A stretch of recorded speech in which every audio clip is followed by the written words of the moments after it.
The session is now called to order. Everyone is requested to rise for the singing of the national anthem. Bayang magiliw, pelas ng silanganan, alam ng puso, sa titig mo'y buhay.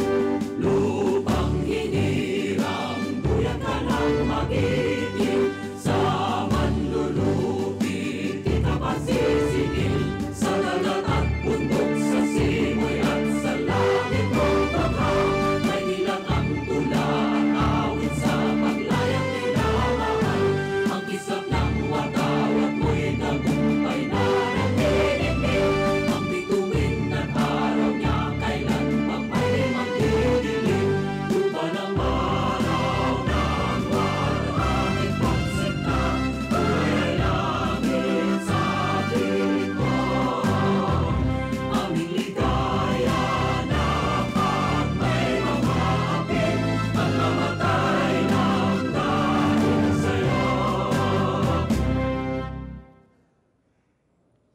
Please remain standing for a minute of silent prayer and meditation.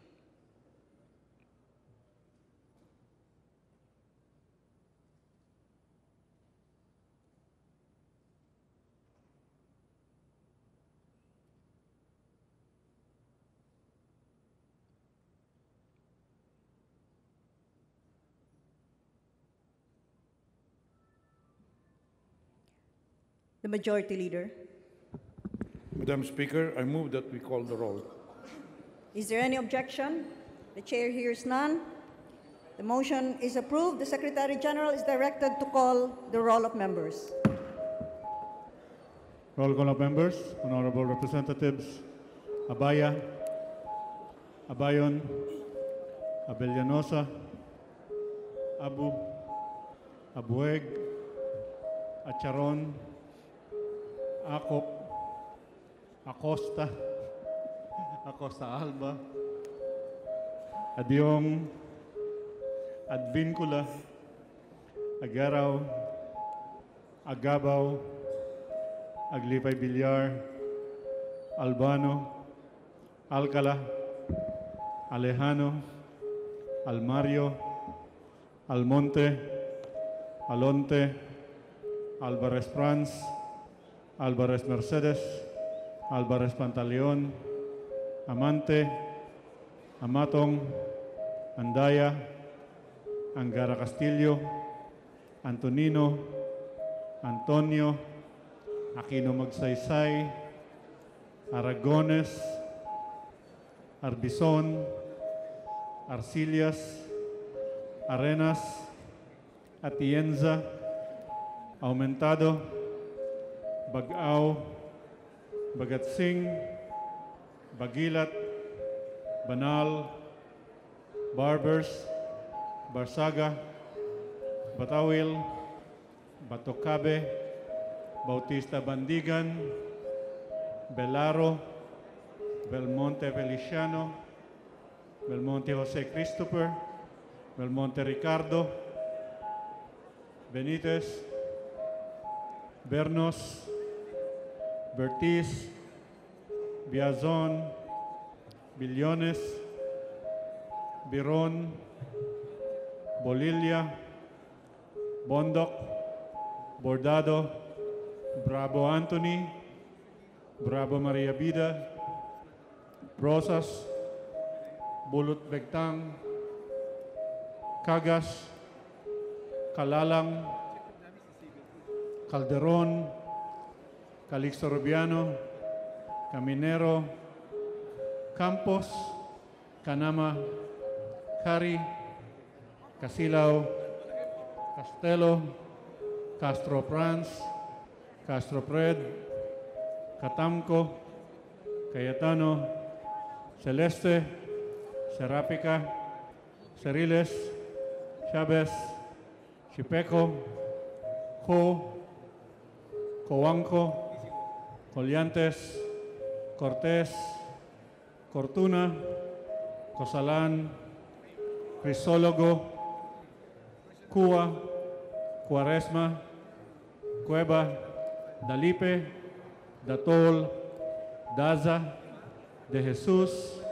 De Venecia, De Vera, Defensor, Del Mar, Del Rosario, Del Oso Montalia, Dimaporo Abdullah, Dimaporo Muhammad, Duabit, Durano, Di, Elago, Enverga, Erice, Erigel, Ermita Buhain, Escudero, Espina, Espino, Estrella, Eusebio, Ebardoni, Fariñas, Fernando, Ferrer Juliet, Ferrer Luis, Feriol, Florendo, Flores, Fortun, Fortuno, Fuentebella, Garbin, Garcia Gwendolyn, Garcia Jose Enrique, Garcia Albano, Garin Oscar, Garin Sharon, Gasataya, Gatchalian, Heron, Go Ana Cristina, Go Mark, Gomez, Gonzaga, Gonzales Alexandria, Gonzales Aurelio Dong, Gonzales Fernando, Goriseta, Gulyas, Hernandez, Herrera D, Hopper, Alos Hos, Javier, Ko, Konghun, Labad-Labad, Lacson, Lagman, Lanete, Laugan, Lasatin, Liacion, Lee, Lim Kaishong, Lobregat, Lopez Benhar, Lopez Carlo, Lopez Manuel, Loyola, Macapagal Arroyo, Maceda, Madrona, Malapitan,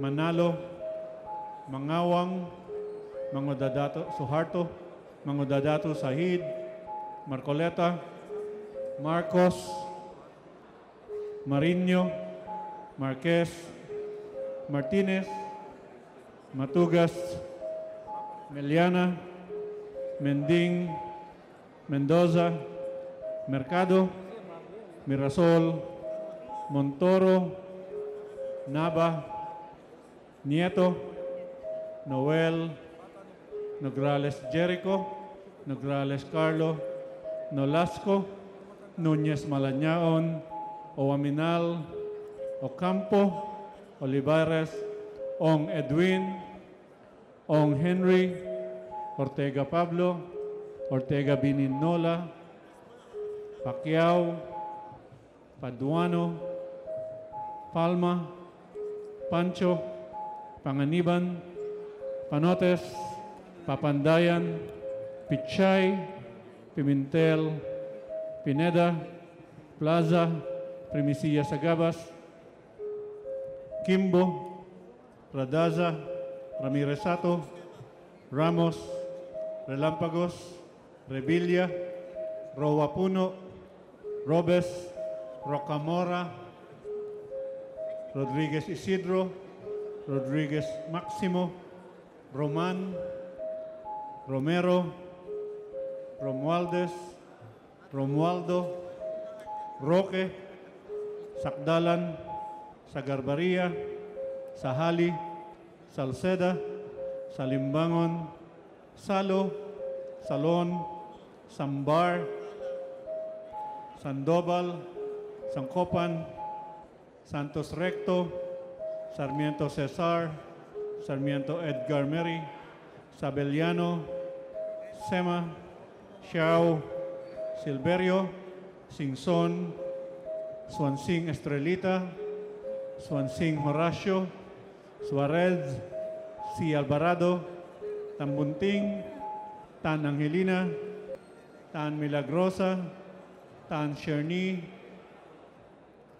Tejada, Tebes, Tiangco, Ting, Tinio, Tolentino, Treñas, Tugna, Tupas, T, Umali, Unabia, Ungab, Unico, Uy Juliet, Uy Rolando, Uy Barreta, Vargas, Vargas Alfonso, Velarde, Velasco, Velasco Catera, Veloso, Vergara, Villafuerte, Villanueva, Villarraza Suarez,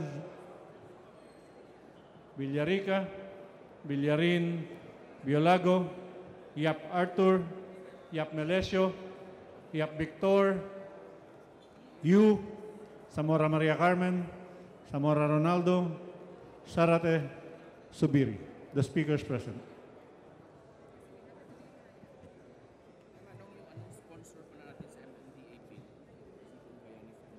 Hindi ba si Costello?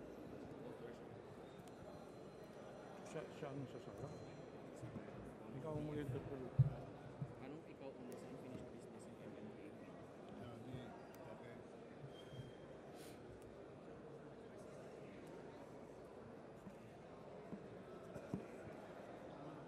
So si Bayani mag-sponsor.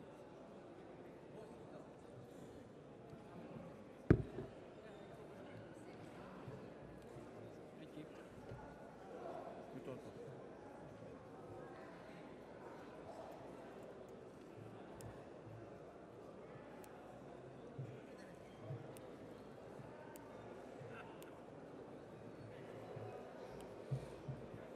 Madam Speaker, the roll call shows that 211 members responded to the call. With 211 members responding to the call, the chair hereby declares a quorum. Majority Leader. Madam Speaker, I move that we approve Journal Number 56, dated January 30, 2018. Is there any objection? Hearing none, the motion is approved. Majority Leader. Madam Speaker, I move that we now proceed with the reference of business and request that the Secretary General be directed to read the titles of bills and resolutions on first reading, as well as communications and committee report. So moved. Is there any objection? Hearing none, the motion is approved. The Secretary General is directed to read the bills and resolutions on first reading, as well as communications for referral to the appropriate committees. Reference of business, bills on first reading, House Bill 7034, mandating all commercial establishments serving food to the public to provide 1/2 cup of rice. Representative Almario. To the Committee on Trade and Industry. House Bill 7035, institutionalizing the giving of graduated cash grants to senior citizens. Representative Villarica. To the Committee on Population and Family Relations. House Bill 7036, renaming Constancio Padilla National High School in San Jose, Nueva Ecija to San Jose City National High School. Representative Biolago. To the Committee on Basic Education. House Bill 7038, allowing the authorization of alterations and/or erasures in checks through counter signature or counter initial. Representative Bolivares. To the Committee on Banks and Financial Intermediaries. House Bill 7039, providing for the automatic suspension of classes for public and private schools in all levels in case of nationwide strike of public utility jeepneys and/or public utility buses. Representative Olivares. To the Committee on Basic Education and Culture and the Committee on Higher and Technical Education. House Bill 7040, extending the effectivity of registration of brand new private vehicles from 3 years to 5 years. Representative Olivares. To the Committee on Transportation. House Bill 7041, establishing a district branch of the LTO in the 1st and 2nd District of Parañaque. Representative Olivares. To the Committee on Transportation. House Bill 7042, granting hazard pay to RTC judges. Representative Silverio. To the Committee on Justice. House Bill 7043, establishing Sablayan Extension Office of the LTO in Sablayan, Occidental Mindoro. Representative Cortuna. To the Committee on Transportation. House Bill 7045, governing the rounding of the total amount of cash transactions. Representative Biason. To the Committee on Banks and Financial Intermediaries. House Bill 7046, defining the term uniform personnel. Representative Biason. To the Committee on Revision of Laws. House Bill 7047, creating the Panglao Bohol International Airport Authority. Representative Relampagos. To the Committee on Government Enterprises and Privatization and the Committee on Transportation. House Bill 7048, strengthening Act Number 4120, known as the National Research Council of the Philippines. Representative Aumentado. to the Committee on Science and Technology, Resolutions, House Resolution 1617, looking into the fulfillment by the concerned government offices of their legally mandated roles and duties. Representative Bertiz. to the Committee on Rules, House Resolution 1618, directing Secretary of DTI, Secretary Ramon M. Lopez, to devise a detailed mechanism to effectuate a systematized coordination among all the district representatives of North Luzon, Representative Sabillano, Ortega, several others.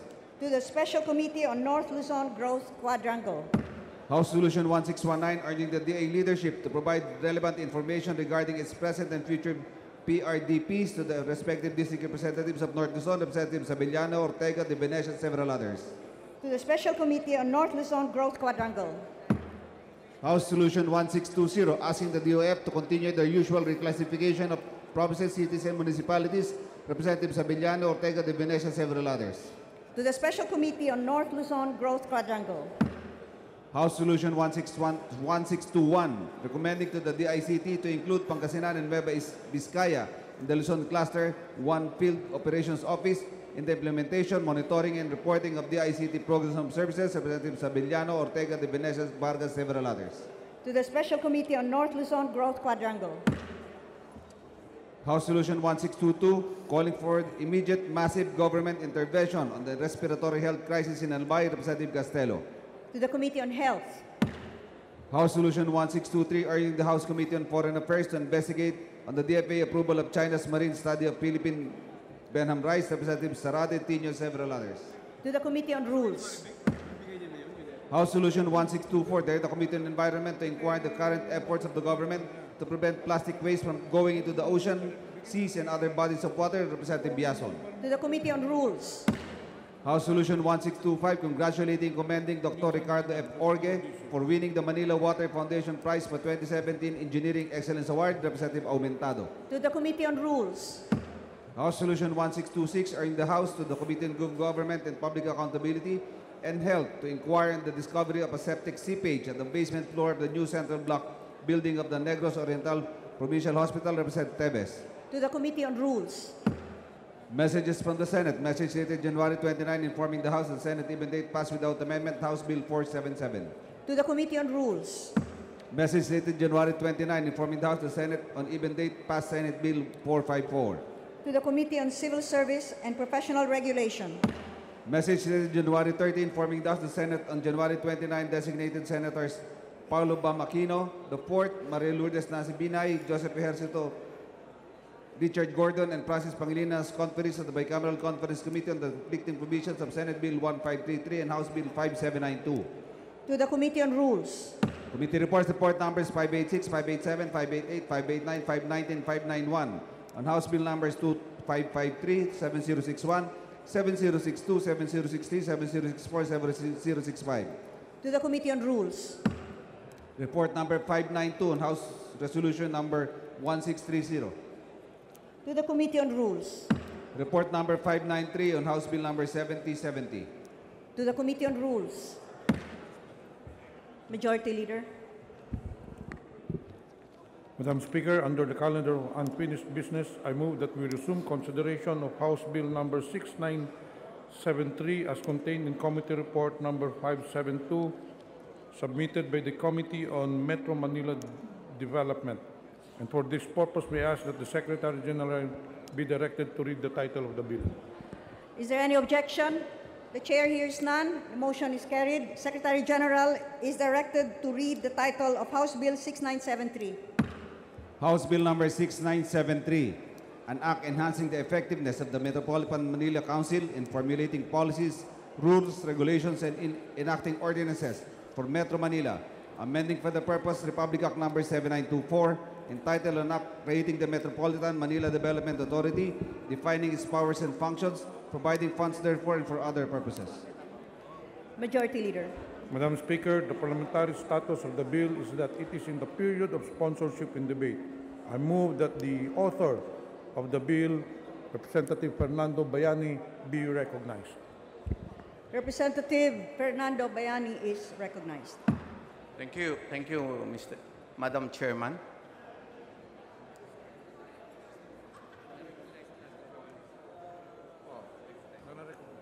Leisha. Madam Chairman. Please proceed.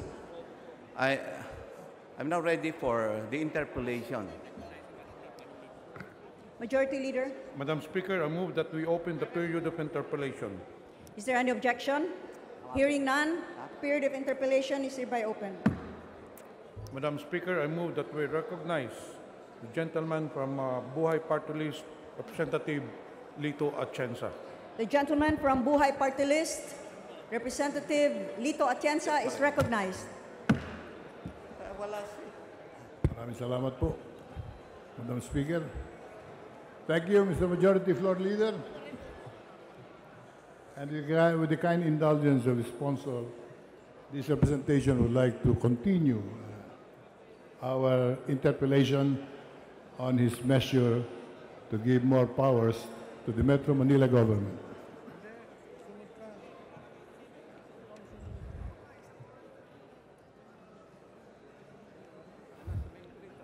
Ano po ba sagot ng kagalang-galang na Fernando? Welcome, Mr. Salamat po. Speaker. Madam Speaker, given the opportunity to interpellate the gentleman the other week, 2 weeks ago, we were asking him the basic reason for our objection to giving more powers to an experiment or experimentation that has failed to produce answers to the basic questions of urban living. Ang sinasabi po nila, itong batas na ito ang magbibigay ng tunay na pagbabago. Ito po'y binuo noong 1975 by virtue of Presidential Decree 824. And this was started by the First Lady then, now Congresswoman Imelda Romualdez Marcos. During the period of the term of Mrs. Marcos, it was quite successful. Basically because she was Mrs. Marcos. She wielded power gotten from the president of the time, in fact, the ruler of martial law, Mr. Ferdinand Marcos. Kaya lahat ng ginusto ng ating kagalang-galang na gobernadora noon ay nasunod. Subalit, pagkatapos po ng term ni Mrs. Marcos, kung saan-saan na po napunta yung gobyernong yan. Naging Metro Manila Commission, naging Metro Manila Authority, naging Metro Manila Development Authority, all talking about a promise of a development plan, direction for the Metro Manila region. But Madam Speaker, wala po tayong nakitang direksyon na pupuntahan itong region na ito na kinabibilangan natin. Ang mga problema ang kanilang pinangakong bibigyan ng paraan at solusyon ay hindi po naman nangyari. Baha, basura, yung ating peace and order condition, the development of the potentials of the region, how to utilize clean water, sewerage system so that we can all benefit from our fresh water supply, the communications that we use, traffic, just to name a few. And the simple reason, Madam Speaker, my dear colleagues, is that the Metro Manila Development Authority, as it is known now, does not have a development plan at all. E paano natin bibigyan ng mas higit na kapangyarihan ang isang ahensyang wala pong plano na kung anong gagawin nila? Yun po ang aking hiningi sa kanila, magpakita kayo kung anong Biblia ng pagbabago at development na inyong iaalok sa atin lahat ngayon para masabi natin itong batas na ito ay karapat-dapat. From that time, they have sent me voluminous books, pamphlets, materials. But Madam Speaker, none of these materials will reflect a development plan for the region. Mga report po ito, mga motherhood definitions, and terms covering Metro Manila, and analysis which caused paralysis in the region. Because wala po rito yung hinahanap kong development plan na binuo nila noon kung meron man. At kung wala naman, aminin na natin, the Metro Manila government is being ruled on a day-to-day basis depending on the thinking of the new chairman. Basta may bagong chairman, may bagong programa. Noong panahon ni Chairman Fernando, iba ang programa. Nung pinalitan siya, napalitan siya, nagbago na ang chairman, panibagong programa na naman. Kaya wala po tayong nararamdamang tunay na pagbabago sa Metro Manila region. Kaya hindi po natin masasabing itong mga material na ito ay Biblia ng development in Metro Manila. None of these materials will qualify for that definition. So I'd like to inform the gentleman, kung siya man ang nagpadala sa akin ito, naghihintay pa rin ako ng development plan na masasabing yung sinunod nyo ng panahon nyo at ginagamit na sumunod sa inyo at sinusunod naman ng mga local government units sa Metro Manila. Ako po'y naging mayor ng Maynila, 9 na taon, sunod-sunod. Wala po akong nakuhang development plan sa mga Metro Manila governors na naglingkod. Kasama na po si kagalang-galang Bayani Fernando. Ang mga pinasunod niya, mga programa, ay yung mga proyekto sa tingin niya ay tama ng panahon niya. Pero wala po siyang sinunod na Biblia kung saan makakatulong ang bawat mayor upang tumulong tayong lahat sa pag-unlad ng kabuhayan at wastong pamumuhay in Metro Manila. So today, I am informing informally, these materials definitely do not qualify to be called a development plan as they should have done maybe 25 years ago. Malayo-layo na po siguro ang Metro Manila ngayon kung meron silang plano. Sana siguro meron na tayong subway system ngayon. Marahil, malinis na po ang tubig ng Manila Bay. Marahil, naiinom na muli ang tubig sa Laguna de Bay.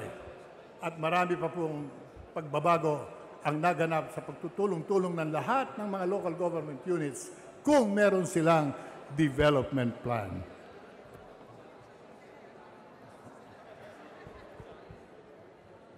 Thank you very much, dear colleague. But with due respect, I beg to differ from your claim that these development plans were not ever used. You were mayor, if I may recall, in 2012. And since that time, we always have a development plan approved by the Metro Manila Council, and of which you are a member. So I do not know why you never received a copy of the development plan. But I know that each local government, members of the Metro Manila Council, are all furnished by copies of this.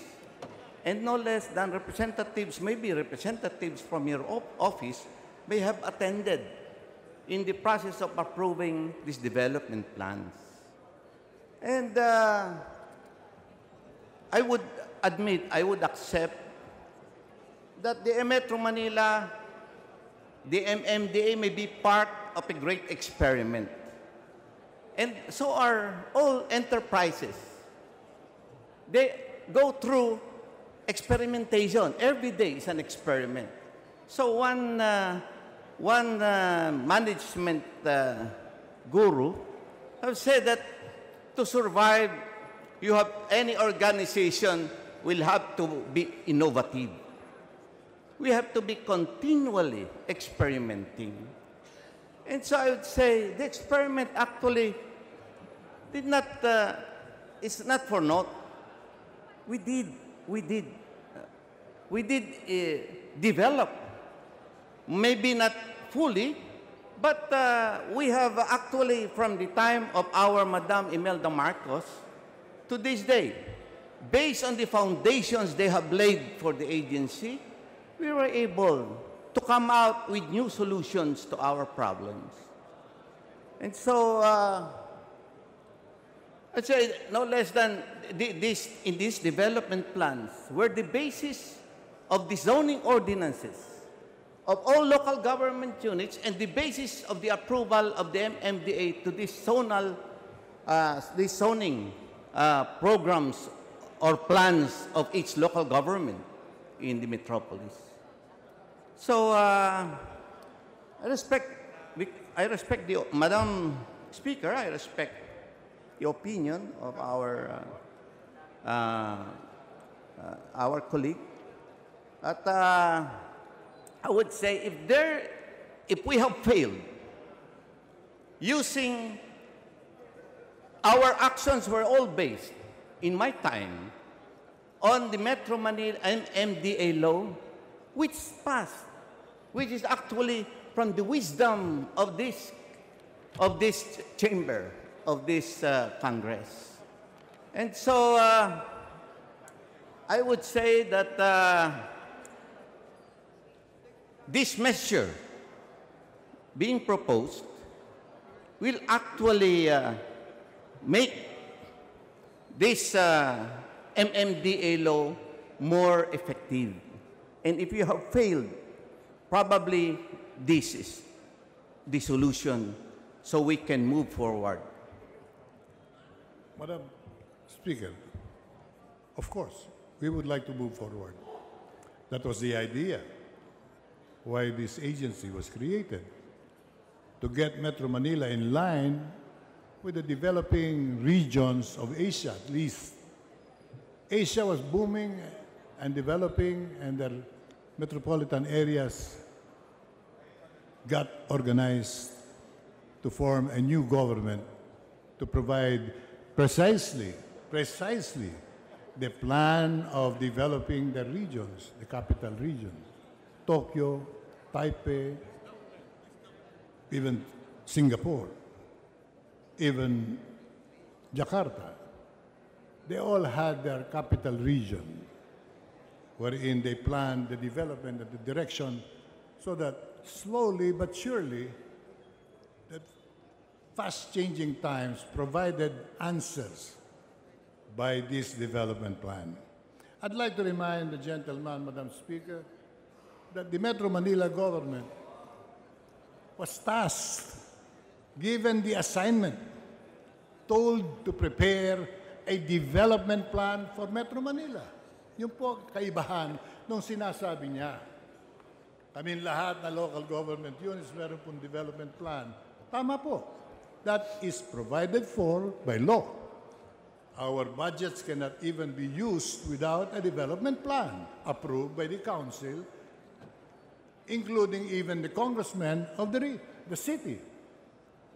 Pero yung development plan na pinag-uusapan po natin, I hope we understand each other, a development plan na isinasaad ng batas na bumuo ng Metro Manila Commission noong 1975, na meron dapat binuong Biblia kung saan ang lahat ng local government units at kanilang mga development plan ay isunod sa programang yon. Gaya ng sinabi ko kanina, marahil dapat meron na tayong subway system ngayon. Yung ating problema ng baha, nabigyan na ng kasagutan. Ang basura, malamang, ay hindi na po pinoproblema ng ating mga mamamayan. Ngayon, wala pong sagot lahat yan. Why? Because kanya-kanya po ang takbo at wala po namang konduktor. Ang konduktor dapat, the conductor of the whole governance in Metro Manila should have been the Metro Manila Development Authority. Kaya nga po sila tinawag na MMDA, Metro Manila Development Authority. Wala po silang development plan. Paano po tayo magkakaroon ng pagkakaisa na susundin?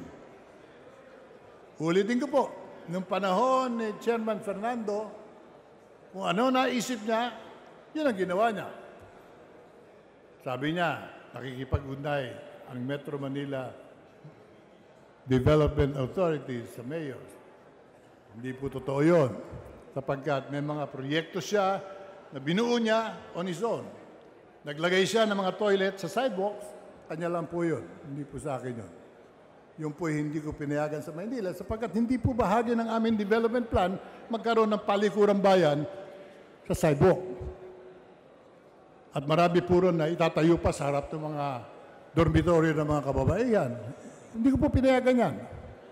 Naglagay sila ng mga iba't ibang proyekto na hindi po namin pinayagan sa Manila sapagkat lihis doon sa aming kagustuhan, sa aming sariling pagpaplano.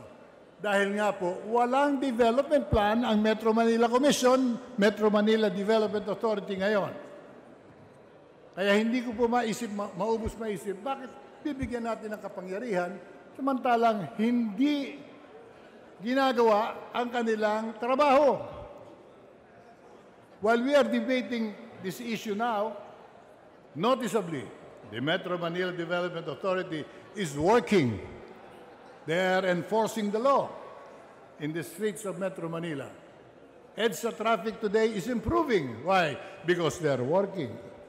Lahat yan, ilagay nila sa kanilang isang plano na maaari natin pagtulong-tulungan lahat. Yun ang sinasabi ko.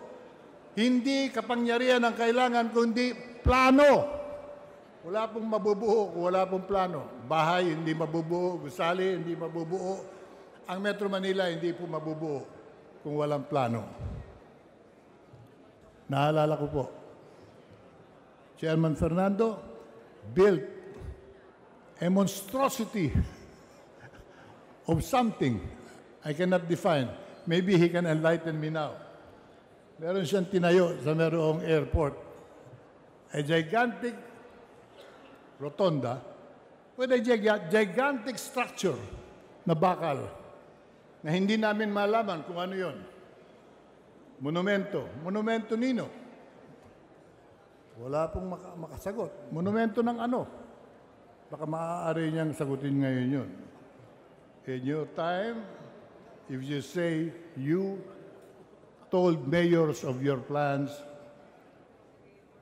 but let me correct you, I was not mayor in 2012. I was mayor up to 2007 only. Pero nagsabay tayo. You constructed a monumental structure of steel doon sa mayroong airport na hindi namin maintindihan lahat. Magkano po ba nagugol doon? How much was spent for that monument for which we do not even know? For whom? For what? Magkano po ba nagastos doon? At pera pong galing sa Metro Manila government yun, I'm sure. Madam Speaker, with all due respects to the interpellator, the issues raised have already become rhetorics, which deviate completely from the bill under consideration. Actually, the bill is so simple. It's only to correct or to at least make the policies of the Metro Manila Council and to give everybody an idea of what the Metro Manila Council is composed of the mayors, of all the mayors of Metro Manila. And with the president of the Councilors League of Metro Manila and the president of the Vice Mayors League. They are all voting members of this. Now, the big problem faced by us, in spite of the MMDA law, or there must have been some little need to amend the MMDA law so that the decisions of that Metro Manila Council will be respected by the courts. And this is on question of autonomy, of which the authors in this Congress, when the bill was made, had difficulty defining defining the position of this local autonomy that the MMDA might transgress. So that actually became the limitations of the very same limitation of the MMDA law, of which we are trying to cure with this. And with this measure, we will even reinforce the council. But because of this, we will have more people involved in the management of this metropolis. The local autonomy will be preserved, since by this measure, the decisions of the Metro Manila Council will be forwarded to all the local government councils of Metro Manila for them to approve. It's now the local councils approving, and a majority vote of the councils will make the decision that bill or that law approved by the Metro Manila Council, make it legal and unquestionable in courts. That is actually the very simple intention of the measure. And with that, I believe all the questions that the gentleman has raised earlier on the inability of the MMDA to progress or to deliver what is expected of him actually be answered by this measure. Amendment to this bill will give it more power to implement things as actually mandated by the same MMDA law.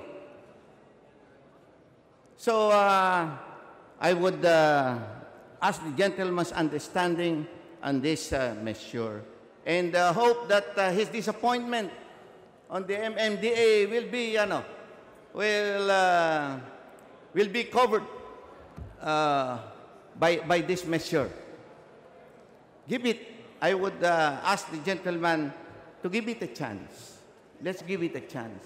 In my 8 years in that agency, it is this one thing, this question of autonomy that has made it difficult, really, to implement so many nice things that this Metro Manila needs. So the indulgence of the Speaker is sought by this representation. Thank you.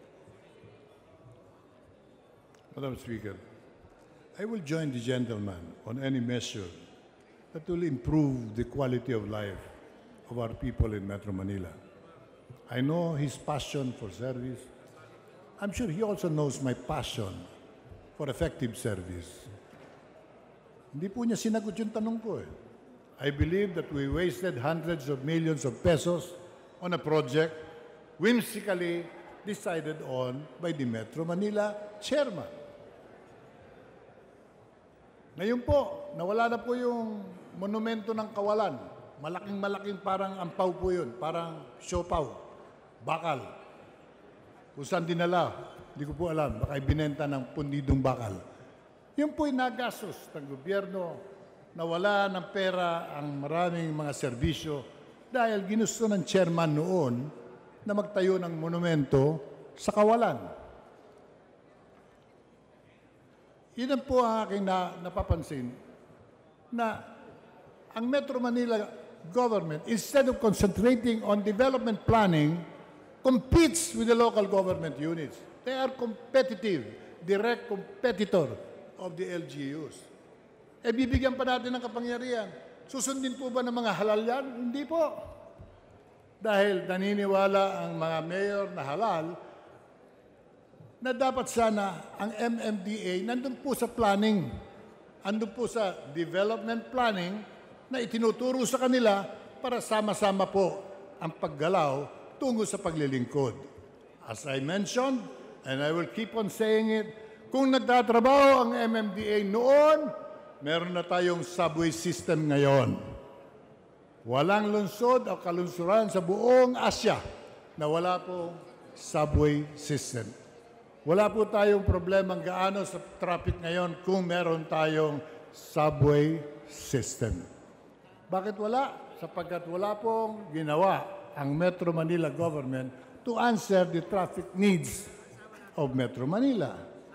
They go on a day-to-day government or governance, nakikipagkompetensya sa mga local governments na hindi po naman sila papayagan sapagkat silang mga mayor ay halal at sila ay appointed. So there is something wrong with the structure that if we give them more powers now, we will have a bigger problem immediately. My point, and the point of this representation, is that instead of giving a more authority to a government unit that has proven to be ineffective in its present structure and character, reviewin na natin. Tapos pagtulong-tulungan natin, iayos natin. Maybe getting the chairman elected directly by the people of Metro Manila would be a solution. Para magkaroon na po ng regional government ang Metro Manila as a prelude to federalism. At maaaring unang hakbang po ito towards federalism. But just to give powers to an agency that seems to be lost in the forest of governance. Hindi nila malaman kung sino sila, kung ano sila. Bibigyan natin ng kapangyarihan ngayon. Hindi po masusunod yan. So I really beg to disagree with the gentleman, proven time and again. Hindi po nangyayari ang tama sapagkat meron tayong dambuhala na kung tawagin natin ay Metro Manila Development Authority na hindi po nagpaplano ng maskinano, kaya wala pa rin tayong wastewater treatment facilities. Lahat po ng kalunsuran sa buong mundo, inaalagaan na yung tubig na galing sa Poso Negro. Sa Metro Manila po, wala niyan. They claim that we have. I challenge them because Manila Bay dies every day because of the inability of the Metro government to plan and implement a wastewater treatment system that will clean the water of our toilets and households before they flow into the Estero, into the Pasig River, and on to Laguna de Bay or Laguna de Bay or Manila Bay. Yun po ang aking dinidiin na mga issue na hindi po naman sinasagot ng ating kagalang-galang na kaibigan. Kapagkat sabi ko, pakita mo nga kung meron kayong binuong isang development plan, magmula ng simula. Binigay po sa akin mga definition of terms. Ito po ay report ng mga Metro Manila governors na dumaan. Meron po rito panaginip, Metro Manila Green Print 2030. Pero wala po naman sinasabi paano masusunod, paano ang gagawin ng mga mayors, ano ang gagawin ng mga barangay. Wala po. Ang kanila basta masabi lamang na meron silang pwesto at meron silang kapangyarihan, which I am today questioning the wisdom thereof and the practicality thereon. Wala pong naitutulong ang sistema ngayon, kaya hindi po dapat bigyan pa ng kapangyarihan. The traffic in Metro Manila is one big mess simply because wala silang talagang tunay na plano na sinusunod. Parang ito'y day-to-day, capricious, whimsical, discretionary, o ano ang gustong ipagawa ng chairman kung sino man siya. Chairman Lim has been appointed. I'm still awaiting to listen to him and wait for his vision and plan that we can all support. Why? Because the other chairman did not have any. So today's chairman is no different. He probably feels, tumatakbo naman itong gobyerno natin na araw-araw ako'y nagsasabi ko anong gagawin. Sinusunod naman. Maski na mali, masusunod po. Naalala ko si Chairman Fernando, nag-isip ng magandang traffic scheme on his own, by himself. Kalaban niya ang Department of Public Works, dalawa niya ang buong kabinete, pero ipinilit niya. Nagkaroon tayo ng elevated U-turn. Dito lang po sa Metro Manila, meron yan, elevated U-turn. Hindi po gumamit ng clover leaf, hindi ginamit yung pondo para magkaroon ng mas malaking gamit. Ipinilit niya yung kanyang gusto, elevated U-turn. Nangyari, nakikita po nyo ngayon yun. sa C5. Sa kaliwat kanan, para tayong merong elevated skating rink. Papanik kayo para makabalik kayo. Sana man lang pinakinabangan natin yung daan-daang milyon na ginastos doon. My point, Madam Speaker, is that adding more powers in the hands of the Metro Manila Development Chairman or Metro Manila Development Authority is not going to be a step forward, but rather a step or 10 steps backwards.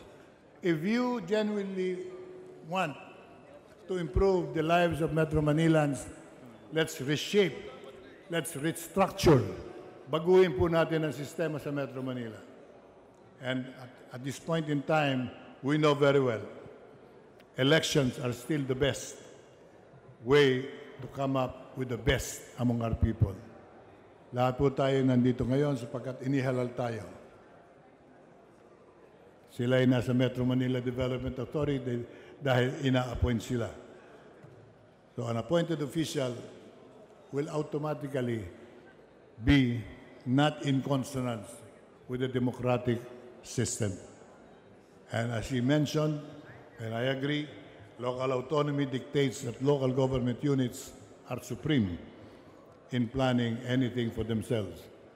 So papaano po, kung ipagpapatuloy pa natin to, huwag na lang natin galawin until federalization comes into the picture, and then Metro Manila will enjoy truly the character of a democratic structure that will be very responsive to the needs of our people. Anyway, we will be discussing federalism shortly. As I am inclined to support it, I would suggest, itabi na muna natin to, Mr. Sponsor, Congressman Fernando, and let's wait for the federalization law to be passed and becomes a reality. Then Metro Manila can fully enjoy the character of a region that is managed well and planned well and handled properly by the elected officials who will be running it. Ano po ba ang thinking ni Distinguished author will please respond. Congressman Fernando sa federalization, for instance?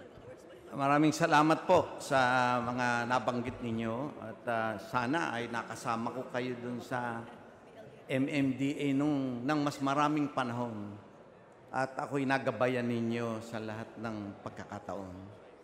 Dangan nga lang at dahilan sa kakulangan nga ng batas na siyang pinangahawakan ng MMDA ay hindi naging sapat. At sa bandang huli, ang mismong mga mayor, ang mga local governments ay nawala na rin ng interes sa ating MMDA. Dahil na nga roon, hindi nila makita kung ano ang lakas nito.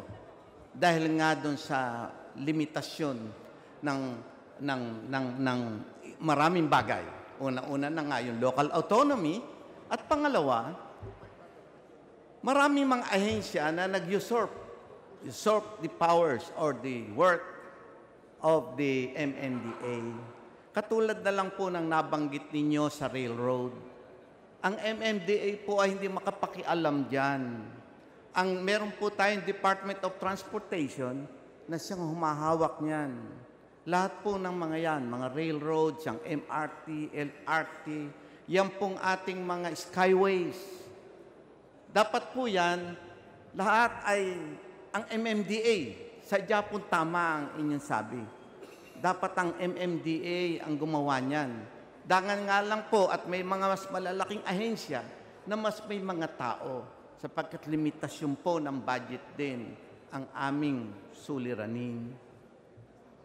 Napaalala ko tuloy, nabanggit ninyo, yung po sa airport, ang tawag ko po doon ay Circulo del Mundo. And if those who are going out of the country may have a last glimpse of of the Philippines. If they drop by, there will be some things there, or probably they can have their pictures taken before they enter the airport. But to build that one, we did a lot of work to have that elliptical circle there to at least ease the traffic in the area, which by now has actually helped. Without it, the traffic in that place would have been horrendous. I removed a barangay hall there. I removed a church. I removed a warehouse in that area just to create that space. And it's a barren space, so we decided to put up a Círculo del Obrero, a little monument, and we actually, the design of which was based on a competition. We invited the great artists of the country to decide, to choose the best that was presented to us, and it came out to be what you have seen. And I'm sorry if it did not meet your taste or your requirement, but at least give us the credit of having labored to have it.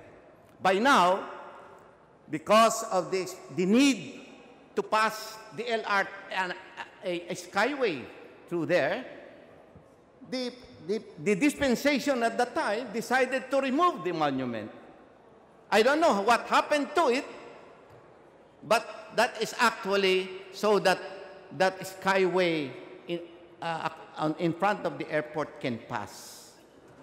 But actually, had they moved that monument about a few meters away, we would have saved it. And no, sayang. Ako po'y nangihinayang talaga, pero wala po tayong magawa. Hindi ko na po panahon. At yan nung isang linggo, yan din ang inyong nasabi nga. Bakit walang continuity? Bakit walang nagkaganon? Ito na nga po siguro marahil ang sasagot sa katanungan na yun. By this measure, we are now involving no less than the councilors of each local governments composing Metro Manila. And there's about 286 councilors of Metro Manila who will now know and be part of this decision for Metro Manila. So by that, they will protect the interest of Metro Manila, and our terms may not coincide, so that we have better assurance of continuity and better assurance that things will be institutionalized, the good things that may be institutionalized for all of us to benefit from. So, Mr. Speaker, thank you very much for all this that you have, and I can rest assure you that in my 8 years of experience with MMDA, this is the thing that we were looking for before. This is actually the very thing, the very solution that we needed in our time with the MMDA. We were there together. Well, thank you very much, Mr. Speaker. Madam Chair, can I ask the gentleman a very simple, straight question? Is he supportive of the federalism that is now being hoisted over the country as a possible improvement in our structure of government?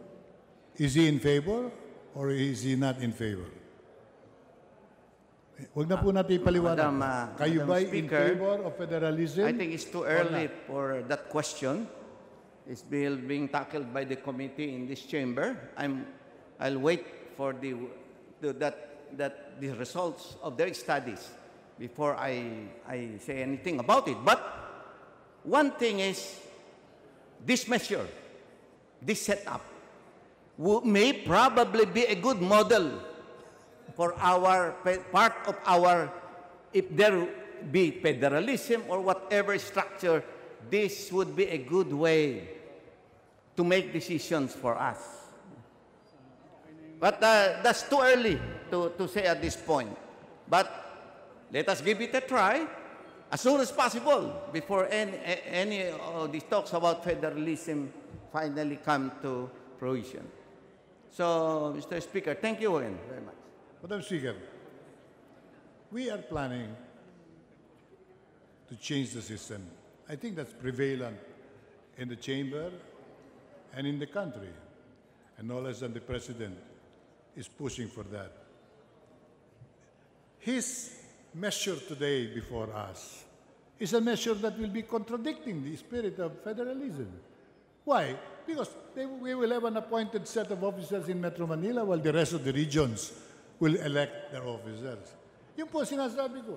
Huwag na nilang ipilit ito sapagkat baka ito yung mga ilang buwan lamang ma-overtake na ng federalism ito. Eh hindi naman papayag ang Metro Manilans na dito lamang walang ihalalan. Sa lahat ng region, sa buong bansa, magkakaroon ng halalan. Metro Manila, wala. Dahil ipinasa natin itong measure ni Congressman Fernando, although well-meaning, is out of tune, out of character, and definitely not needed at this point in time. Isipin natin forward. Mabubuo ang federalized system of government. Mabubuo ang mga regional government. Metro Manila will remain in the hands of the Metro Manila Development Authority. Ay baka hindi pumayag ang mga tao dyan. Matalo tuloy sa plebisito yung federalism. Huwag na natin ipilit ngayon ito. Hintayin natin ng konti. Nagtiis na tayo ng 42 taon. 42 years in existence. The Metropolitan Development Authority. And now, mamadaliin natin in one measure to provide more permanence to them. I am sure the senators will not agree with that notion. I'm sure the people will not agree with that idea. And this representation does not agree with it. And that's the reason why we are posing a serious objection by way of interpellation to expose the weakness of what's going on. Wala silang pagpaplano. Ang gusto nila ay kapangyarihan. Higit pang kapangyarihan kung maaari. Huwag naman. Magpakita naman sila ng konting kakayahan at sumusunod sila sa layunin ng batas. This agency was created so that the planning of Metro Manila will be organized and handled by one body, and that is the MMDA. But they are not involved with planning, Madam Speaker. They're involved with day-to-day corruption in the streets of Metro Manila. That's the reason why the main tasks of this agency are not attended to. Ang problema natin sa baha, dumarating na. Ang problema natin sa mga lansangan, ang kaligtasan ng ating mamamayan. Sabi niya, wala raw silang kinalaman sa mass transport system. Wrong. Basahin nila ang creation ng MMDA. Transportation and mass transport is a major feature of its creation. And everything that is precisely expected by the public are anchored on effective planning of the transportation needs of our people, effective communications for our people. Huwag nila sabihin wala silang pakialam sa efficiency ng ating internet. The despicable condition of our communications in Metro Manila is another responsibility of an agency tasked with the development and the future of this region. I would say, Madam Speaker, huwag na natin bigyan ng paraan ito'y maaksyonan ngayon. Hintayin natin ang federalization at dumarating na po yan. No one can say that is just an idea. It is an idea that is already gaining grounds in the country and pushed by no less than this Congress and the President of the land. And as I've said, we will be one of those who will consider it seriously because it is supposed to improve the quality of life of everyone. But if Metro Manila is exempted from that changing of the structure, I'm sure Metro Manilans will reject it altogether. Kaya with that, I'm appealing to the gentleman not to use again his character of just pushing for what he believes in passionately, like what happened to us in many, many ways. I can count with both hands the failures of governance in Metro Manila simply because the system is defective. I'm not ready to criticize Bayani Fernando individually. I'd rather blame the system. that we would like now to even give more powers. Sana'y mag-isip-isip tayo, mga minamahal kong mga kagalang-galang na miyembro ng Kongreso. This measure is not the answer to the problems of Metro Manilans. It will aggravate them more heavily on their shoulders. And we will all be blamed later on. Bakit natin ipinasa isang measure na hindi naman nagbibigay ng solusyon? Bagkus, lalo pang gagamit ng kapangyarihan na wala naman sa lugar. Maraming salamat po. Thank you for the opportunity. And I wish my good friend will still consider me as a friend, although we have very serious fundamental differences, as I consider him a Filipino with passion. But the problem is he's holding on to a defective structure. Salamat po. Majority Leader. Madam Speaker, I move that we recognize the gentleman from Navotas, the Lone District of Navotas City, Representative Toby Chanco, for his interpellation. The gentleman from the Lone District of Navotas is recognized, the Honorable Toby Tiangco. Yes, Madam Speaker. May I know if the gentleman from the honorable sponsor, the gentleman from Marikina, is willing to yield to some questions? Yield to the gentleman, Madam Speaker. First of all, Madam Speaker, I would want to know why my name was included in House Bill 5057 when I don't remember signing any co-sponsorship for this measure, Madam Speaker. Oh, Madam Speaker, Please I'm respond. sorry. The name of the gentleman, my colleague, should not have been listed there. I know for a fact that he did not sign as co-author as the 30 congressmen of Metro Manila did. His name should be stricken in that list. I'm sorry, my dear colleague. Madam Speaker, I am in support of any measure that will strengthen and hasten the delivery of services to Metro Manila residents. No? But Madam Speaker, the reason I did not sign is because I doubt the constitutionality of the powers that they want the MMDA to have. I would read, the key provision of this measure, Madam Speaker, is for the Council to issue ordinances. Based on our Constitution, Madam Speaker,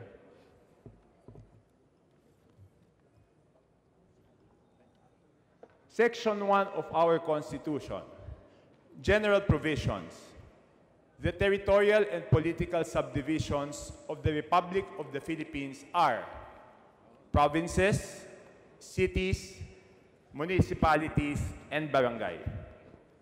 And there should be autonomous regions of Muslim Mindanao, Cordilleras, as here under provided.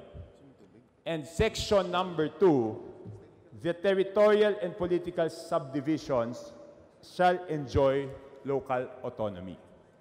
So ang sinasabi ho dyan, ang mga probinsya, syudad, munisipalidad, barangay ay dapat may local autonomy.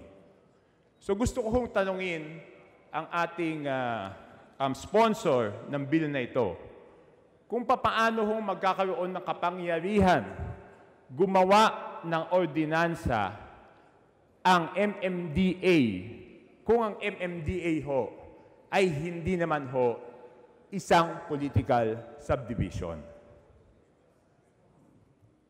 Madam Speaker, my dear colleague, I heard that sometime, or when Metro Manila was conceived and made a region, consolidated by the then President Marcos, there was a plebiscite conducted. And if I remember it right, I did vote for that in that plebiscite. So with that, I think the question of the Metro Manila being is in limbo, because I think it did not come to any conclusion. But in essence, with that plebiscite, it made Metro Manila. I'm not a lawyer. I'm not too familiar with these things, but based on that, on that basis, I would say Metro Manila may have it. But in any case, the MMDA law prescribed, or in the MMD law, the MMDA was given in its mandate, can make and pass ordinances on certain matters within the mandate of the MMDA. As an example, the MMDA is mandated to put up a single ticketing system for Metro Manila. And in that, the MMDA can make rules, regulations, the policies, everything, and collect fines and make ordinance and pass ordinances. So in that particular instance, MMDA was given that authority to pass ordinance. And in so many instances, I think, if I remember the charter of the MMDA, if I remember it right, there are in many occasions saying it can pass ordinances. Unfortunately, when a case on a case somewhere where the MMDA lost, at some time in the past, the decision of the Supreme Court kind of may have mislooked or may not have seen this provision. So they declared that MMDA may not have that power to make ordinances. But in some other courts, it's accepted. So that this is, I think, the issue on corruption and the roadways, as mentioned by the previous speaker, may be a good case in point. That issue, that thing, would have been solved by a single ticketing system coupled by the non-contact traffic apprehension. Because if you will look at it, the main problem of Metro Manila's traffic, the main problem is discipline. And that would have solved it.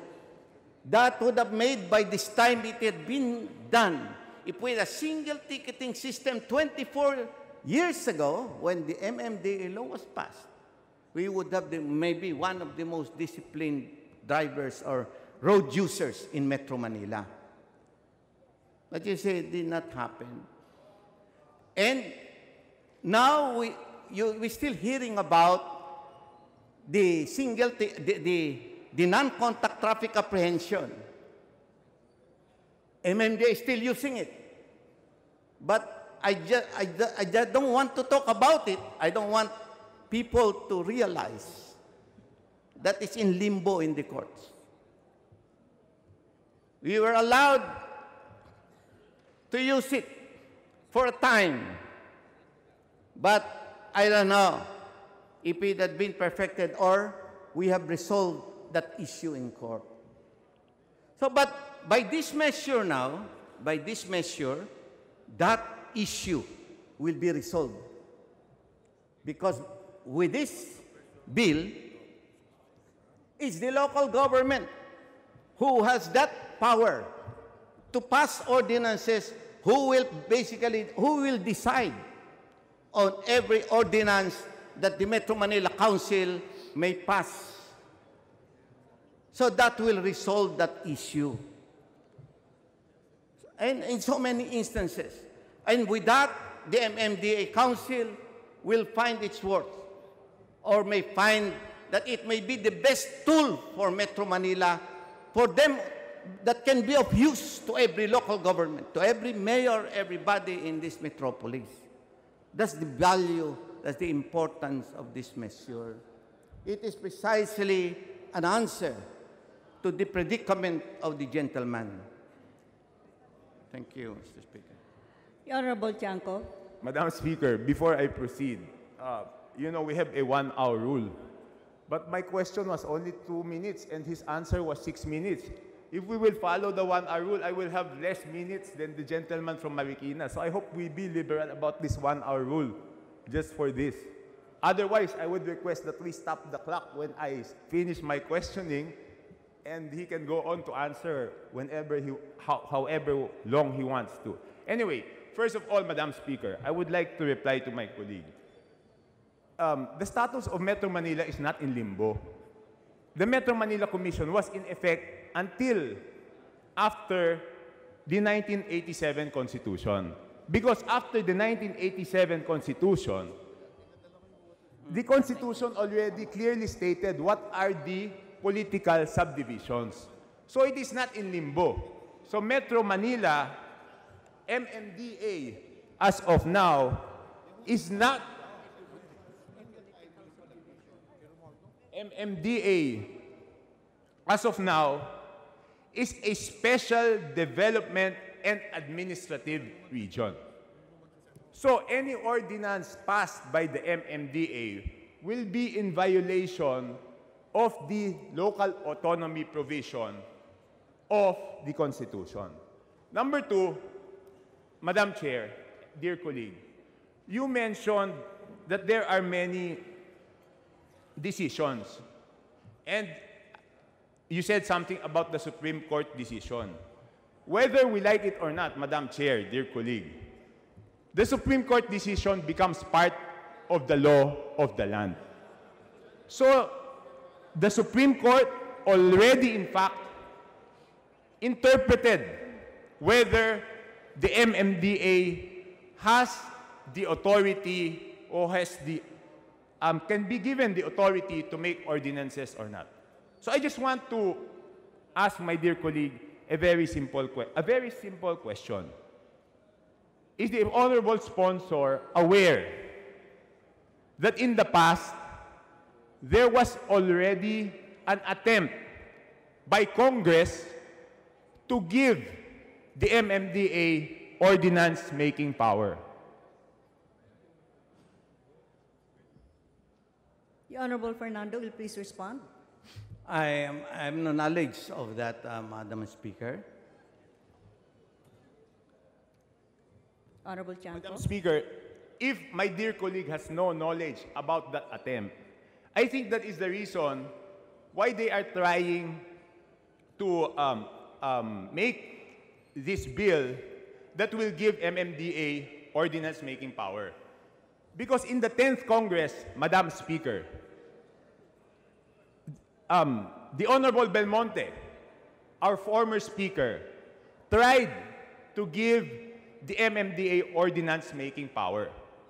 But at that time, the chairman of the local government committee stated that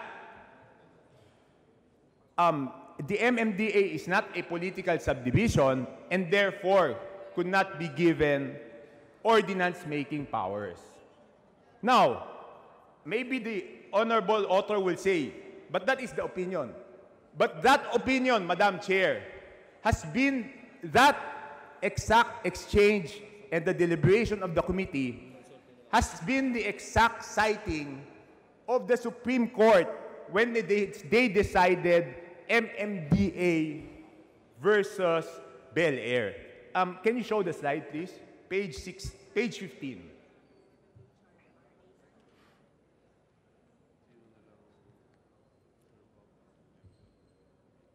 So, Madam Speaker, this is page 15. I will read it, no? It is the same as I quoted. Actually, there are only 6. This is Chairman Alfelor of the Local Government Committee. There are only 6 political subdivisions provided for in the Constitution: barangay, municipality, city, province.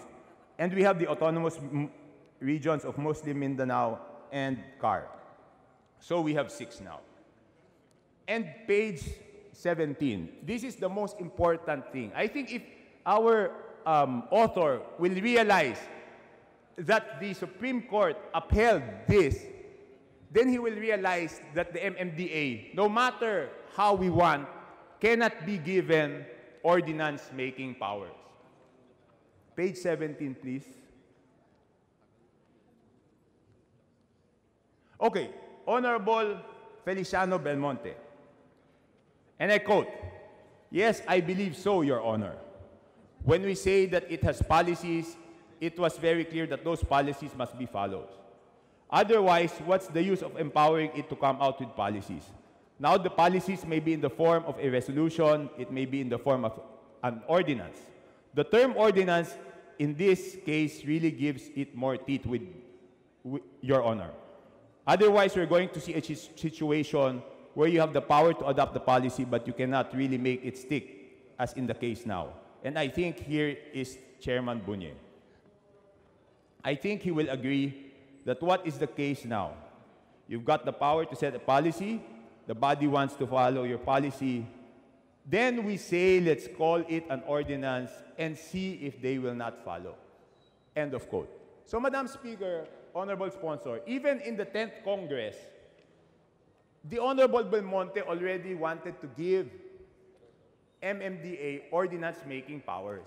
But what did the chairman, the Honorable Ciriaco Alfelor, say? "That's very nice, I like that. However, there is a constitutional impediment. You are making this MMDA a political subdivision. The creation of the MMDA would be subject to a plebiscite. That is what I am trying to avoid. I've been trying to avoid this kind of predicament. Under the Constitution, it says, if it is a political subdivision, once it is created, it has to be subject to a plebiscite. I'm trying to make this administrative. That's why we place the chairman as cabinet rank." So, Madam Chair, Honorable Sponsor, it has been decided already by the Supreme Court that we cannot give ordinance-making power to the MMDA no matter whether we want to, because they quoted the deliberation in the case between MMDA versus Bel Air. So we cannot do it even if we want to, Mr. Chair. Madam Chair. Sorry. Madam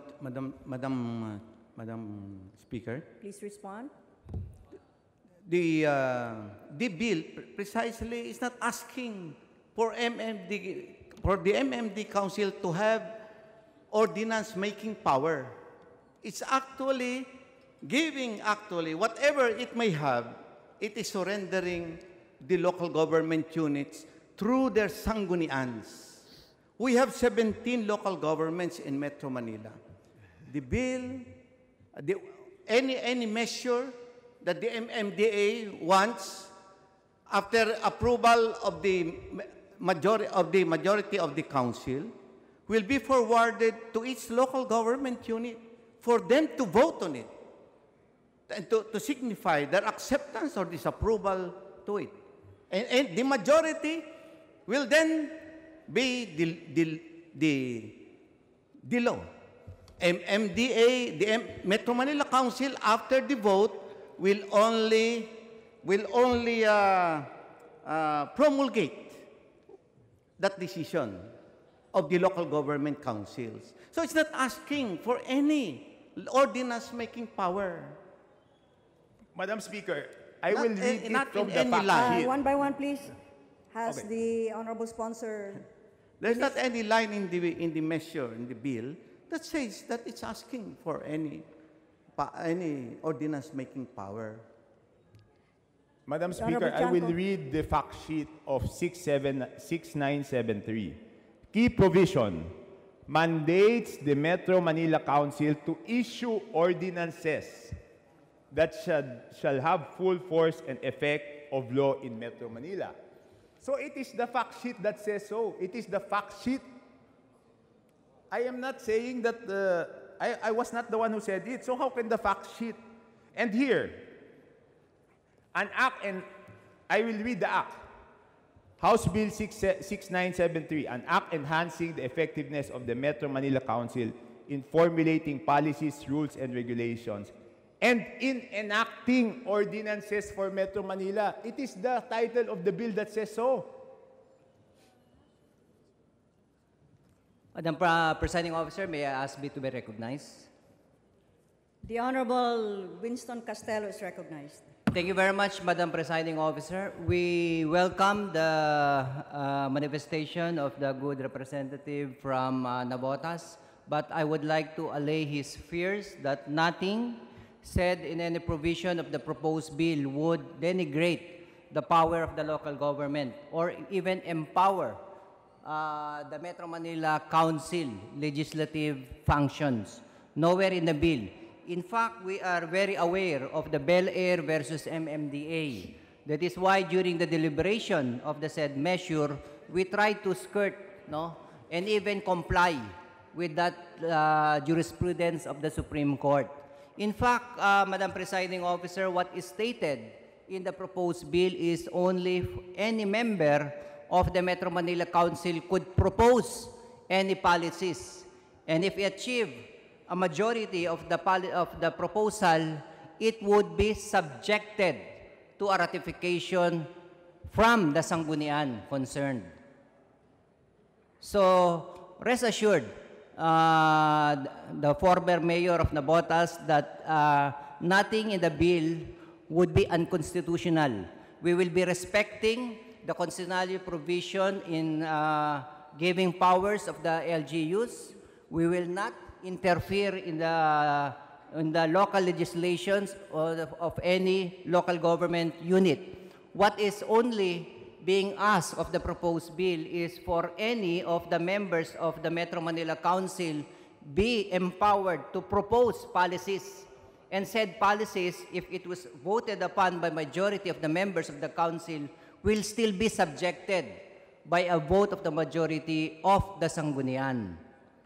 So we are not usurping the powers of the sanggunian in the proposed bill, Madam Presiding Officer. Why is this necessary?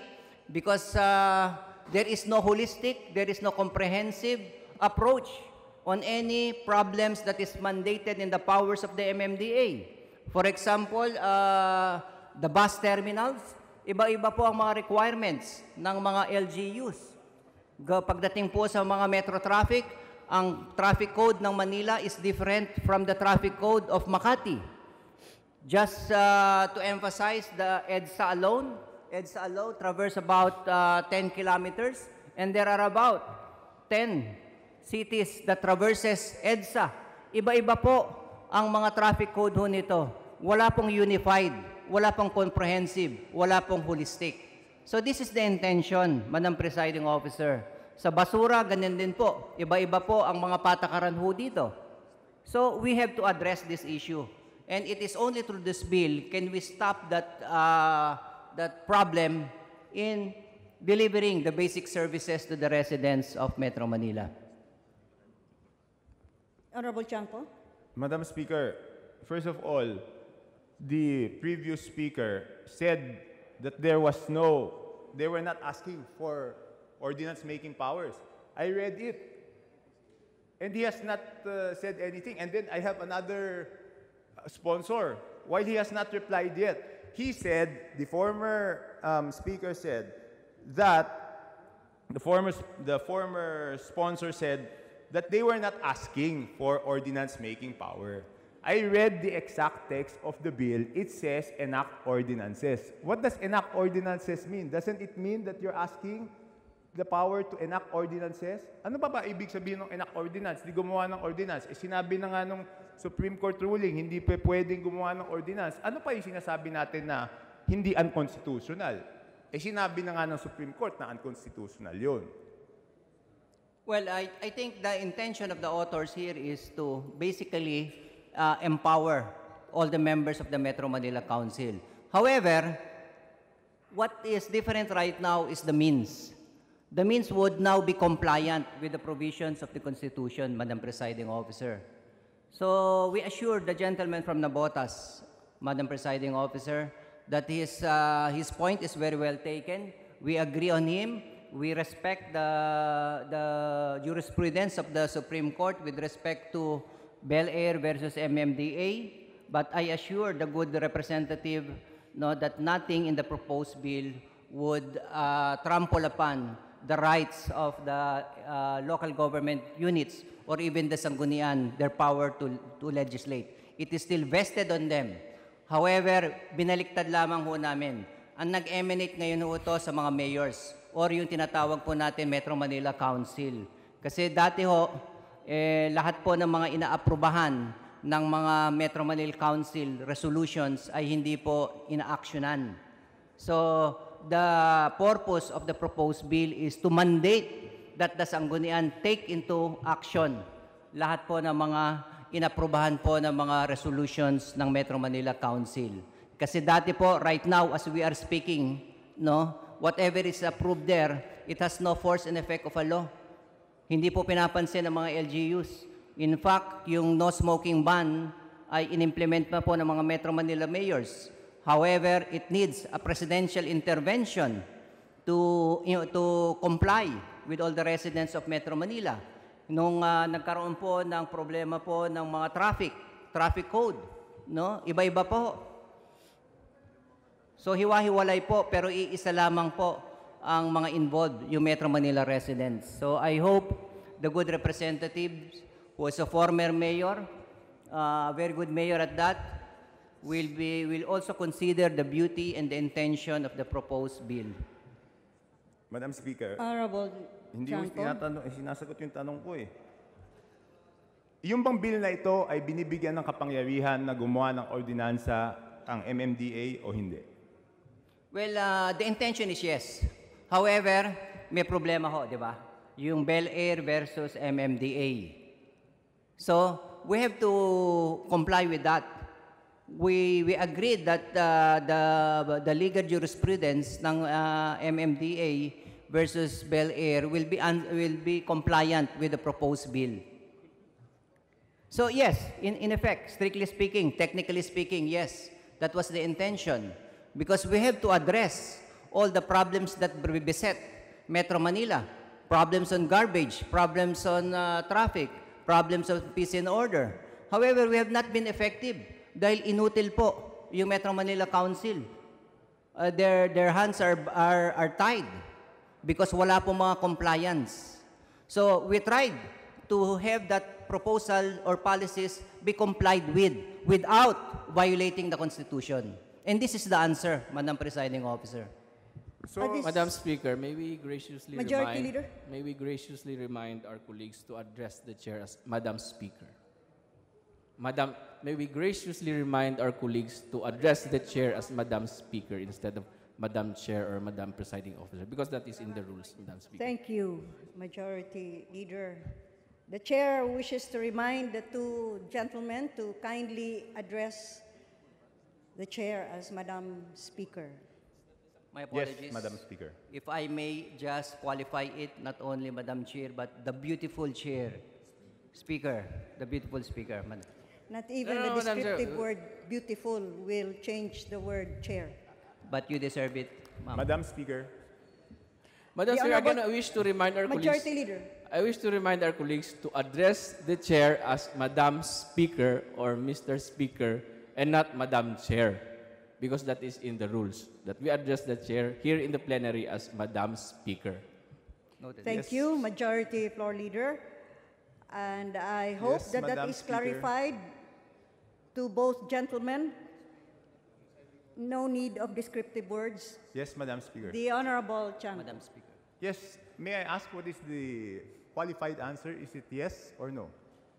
At this juncture, because it seems that this issue has gone on without any clear answer. And perhaps to illustrate the point of the Honorable Chanco, the Chair wishes to call to the attention of the sponsors Section 3, which seeks to amend Section 5 of the old law, particularly letter C, which states, undertake and manage on its own metro-wide programs and projects for the delivery of specific services under its jurisdiction, and this is the amendment.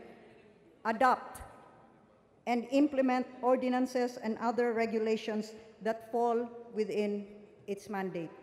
Would the Honorable Chanco wish to point to this particular Yes, section? Madam Speaker, thank you very much. No, that's precisely the point. It's not only in this section, Madam Speaker.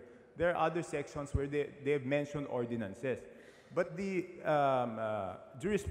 legal jurisprudence of the Supreme Court already stated very clearly that the MMDA cannot be given the power to issue ordinances unless we undergo through a plebiscite wherein we will make MMDA a political subdivision. That is the only time, Madam Speaker, when the MMDA could be given the authority to make ordinances.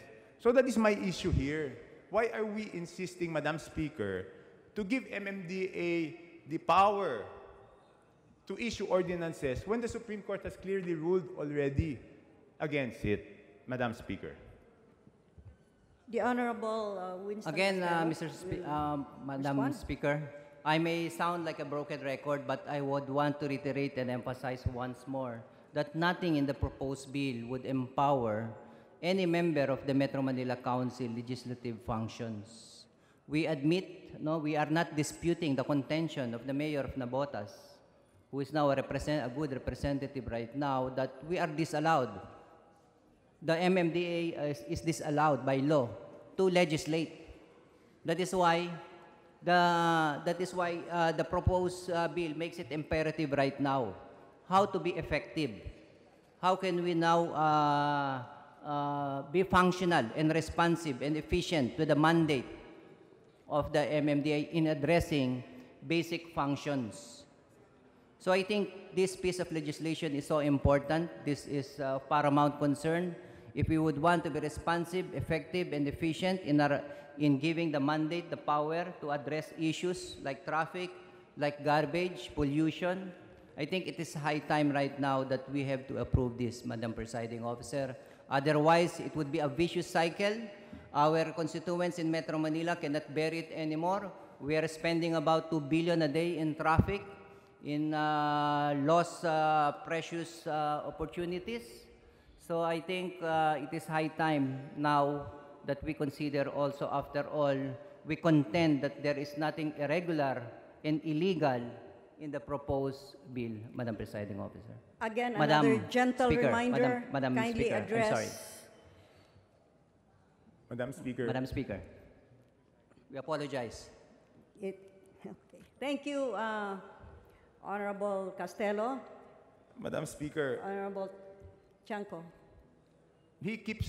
The honorable sponsor and the honorable chairman of the Metro Manila Development Committee keeps on saying that they are not giving the authority, but it's all over the bill. So which do we believe, Madam Speaker?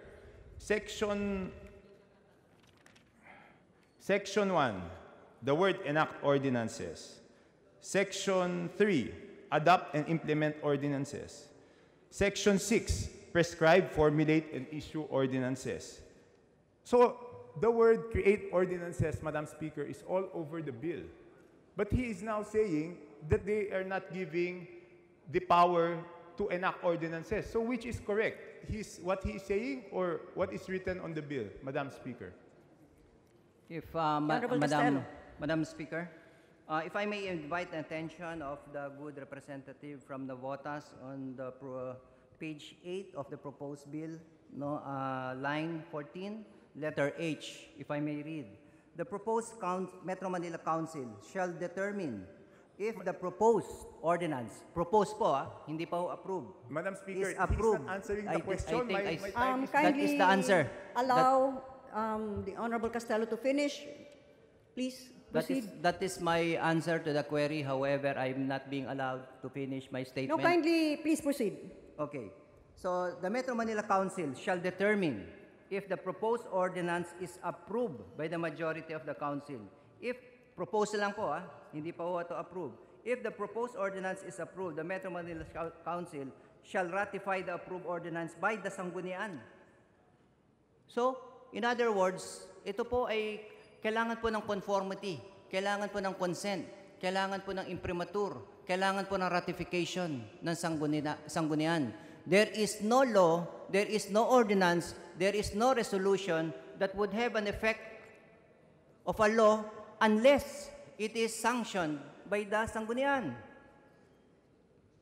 So I think the proposal is compliant with the requirement of the good representative, unless he has other reason. or a Honorable personal Tiangco, reason please. for not having it approved. Madam Speaker, I've been spending 30 minutes, but they have not been answering yes or no. Anyway, I just go to another question. What is the boundary? Because according to the proposed bill, kung tama ako, no? Yung proposed bill ninyo, pag inaprubahan ng karamihan ng sanggunian, ito ay magiging ordinansa. Tama po ba? Tama po. Okay. Madam Speaker, Honorable Sponsor, ang isang ordinansa na inaprubahan ng isang LGU, hanggang saan ho siya pwede ipatupad? Kung if it is not in conflict with that proposal, of if ever the proposed ordinance will be in conflict with their own local government ordinance, then that issue need to be resolved, and that local government in interest may participate in the deliberations, in the preparation of that bill before it is passed before it is put to a vote in that council. So if they wanted an exemption, they can ask the council. And if the council give them that exemption, so that's good. If not, then they may have to change. If finally the vote of the Sanggunian is in favor, of all the 17 Sanggunians in favor of the proposal, then the local government may have to amend their own ordinance. Because it's now for the general interest. It is a collegial decision that each one has to abide. That is actually the reason why. That's the beauty of this measure. We can now see the fulfillment of the dream of that MMDA law made 24 years ago. That at least we will have there's a case in point, a single ticketing system for Metro Manila, which never happened. Because right now, we have 17 local governments and we have 17 traffic rules for Metro Manila. 17 systems. So that is precisely which you can see the beauty of this measure. The good speaker, the good colleague, my good colleague is with me in that council for a long time. And I think you should by now realize that we've been paralyzed, we have suffered enough because of the intransigence, because of the difficulty of having a unified mind for Metro Manila. So that is actually my appeal to my colleague. Let us give it a try. Let us give it a try. Because right now, who will make the laws for Metro Manila? And to develop a Metro Manila, we need have unified laws so we can change our people. Laws do change the social life of people, change the physical and the social environment. It changes minds. It's the most compelling thing that we can have. Laws common to all of us because we live in a small space. 13 million people living in a small space divided by 17 local governments with no boundaries. So any individual would not know where he is at any time. So if there are different laws, they get confused. And it is to the mercy. Because of this, everyone then becomes a victim, a good victim, or a target for lagay, kotong, and all these things. Let us consider this measure as the best solution. Actually, in my time as chairman, I have made this proposal to the committee in this spirit. But it's good that by now we are talking about it. And actually, during the technical working discussion, the technical working group discussion, those issues of approval was raised. Actually, before it was the Metro Manila Council to approve and for the local governments to ratify. But one good councillor from Metro Manila, member of the technical working group, said, how can you ratify something which has not been approved? So, finally, we settled to have the local government councils to approve. And the MMDA, after when it's put for the vote and then decided and becomes, when it's approved by the majority of the councils, then the MMDA, the Metro Manila Council, will do nothing but promulgate the decision. That's actually something that we have not tried before. It is innovative. And as the first speaker said earlier, we cannot see anything institutionalized in this Metro Manila. We can now have it. We can institutionalize things by this measure. Honorable Tiangco. Madam Speaker, ang tanong ko ho ang ordinansa ba sa isang lugar? Sabihin na natin, ang ordinansa sa Marikina, pwede nyo ba hong ipatupad sa Pasig? Pakiulit po, pwede bang? Ang ordinansa ba ho ng Marikina pwedeng ipatupad sa Pasig? Hindi po, hindi pwede. Okay, hindi pa pwede. Maliwanag po yun. Pero ang gusto ho din na mangyayari, Madam Speaker, pagkaramihan ng LGU sa Metro Manila ay ipinasa ang isang ordinansa. Sabihin na natin, 16 na LGU ipinasa sa ang isang ordinansa. Yung ordinansang yon ay magiging effective pati doon sa syudad na may kasalungat na ordinansa o hindi nag-approve. So paano kung hindi magiging against the local autonomy yun nung nag-iisang LGU? Na yung 16 na ordinansa pinagsama-sama ninyo, gusto nyo ipatupad sa isang LGU na hindi pumayag, yung ordinansa nyo, effective lang doon sa LGU kung saan siya pinasa.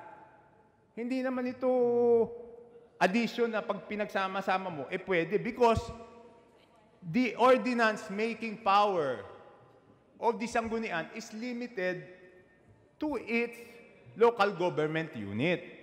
Can I see the local government code, general provisions?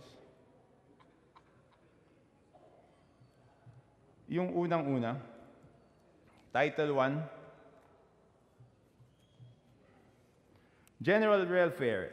Every local government unit shall exercise the powers expressly granted, those necessarily implied therefrom, as well as powers necessary, appropriate, and incidental for its efficient and effective governance, and those which are essential to the promotion of the general welfare. Within their respective territorial jurisdictions, local government units shall ensure and support, among other things, the preservation and enrichment of culture, etc., etc. Chapter 3, Local Legislation. Local legislative power shall be exercised by the Sangguniang Panlalawigan for the province, the Sangguniang Panglulunsod for the city, the Sangguniang Bayan for the municipality, and the Sangguniang Barangay for the barangay. So with these two provisions, Madam Chair, Madam Speaker, how can you implement an ordinance assumingly approved by 16 LGUs in the city where it is not approved, when earlier the good gentleman already admitted that you cannot approve an ordinance other than within its political boundary, Madam Speaker? Madam Speaker. Sponsor, please respond. Yeah, Madam Speaker, as the saying goes, no man is an island. And no city is an island. We are, as I said earlier, a small tract of land with 13 million people. You cannot just dissociate yourself from the problems of one. It's the collegial decision that binds. Because if the same thing would happen to another LGU, then he's also bound by it. He will have to abide. It's a consensus. And actually, you're part of it. And your council, having voted, actually has become part of it. And when the council voted on it, the whole city is bound by it. They're represented by their council. So everybody in the city is bound by it. And it's a collegial decision, and failure to abide or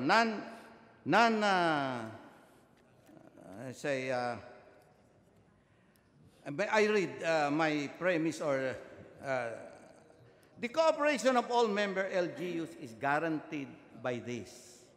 This will also compel member LGUs to abide by these collegial decisions, where wanton disregard may then have legal sanctions. So this will actually bind every one of us here in the metropolis.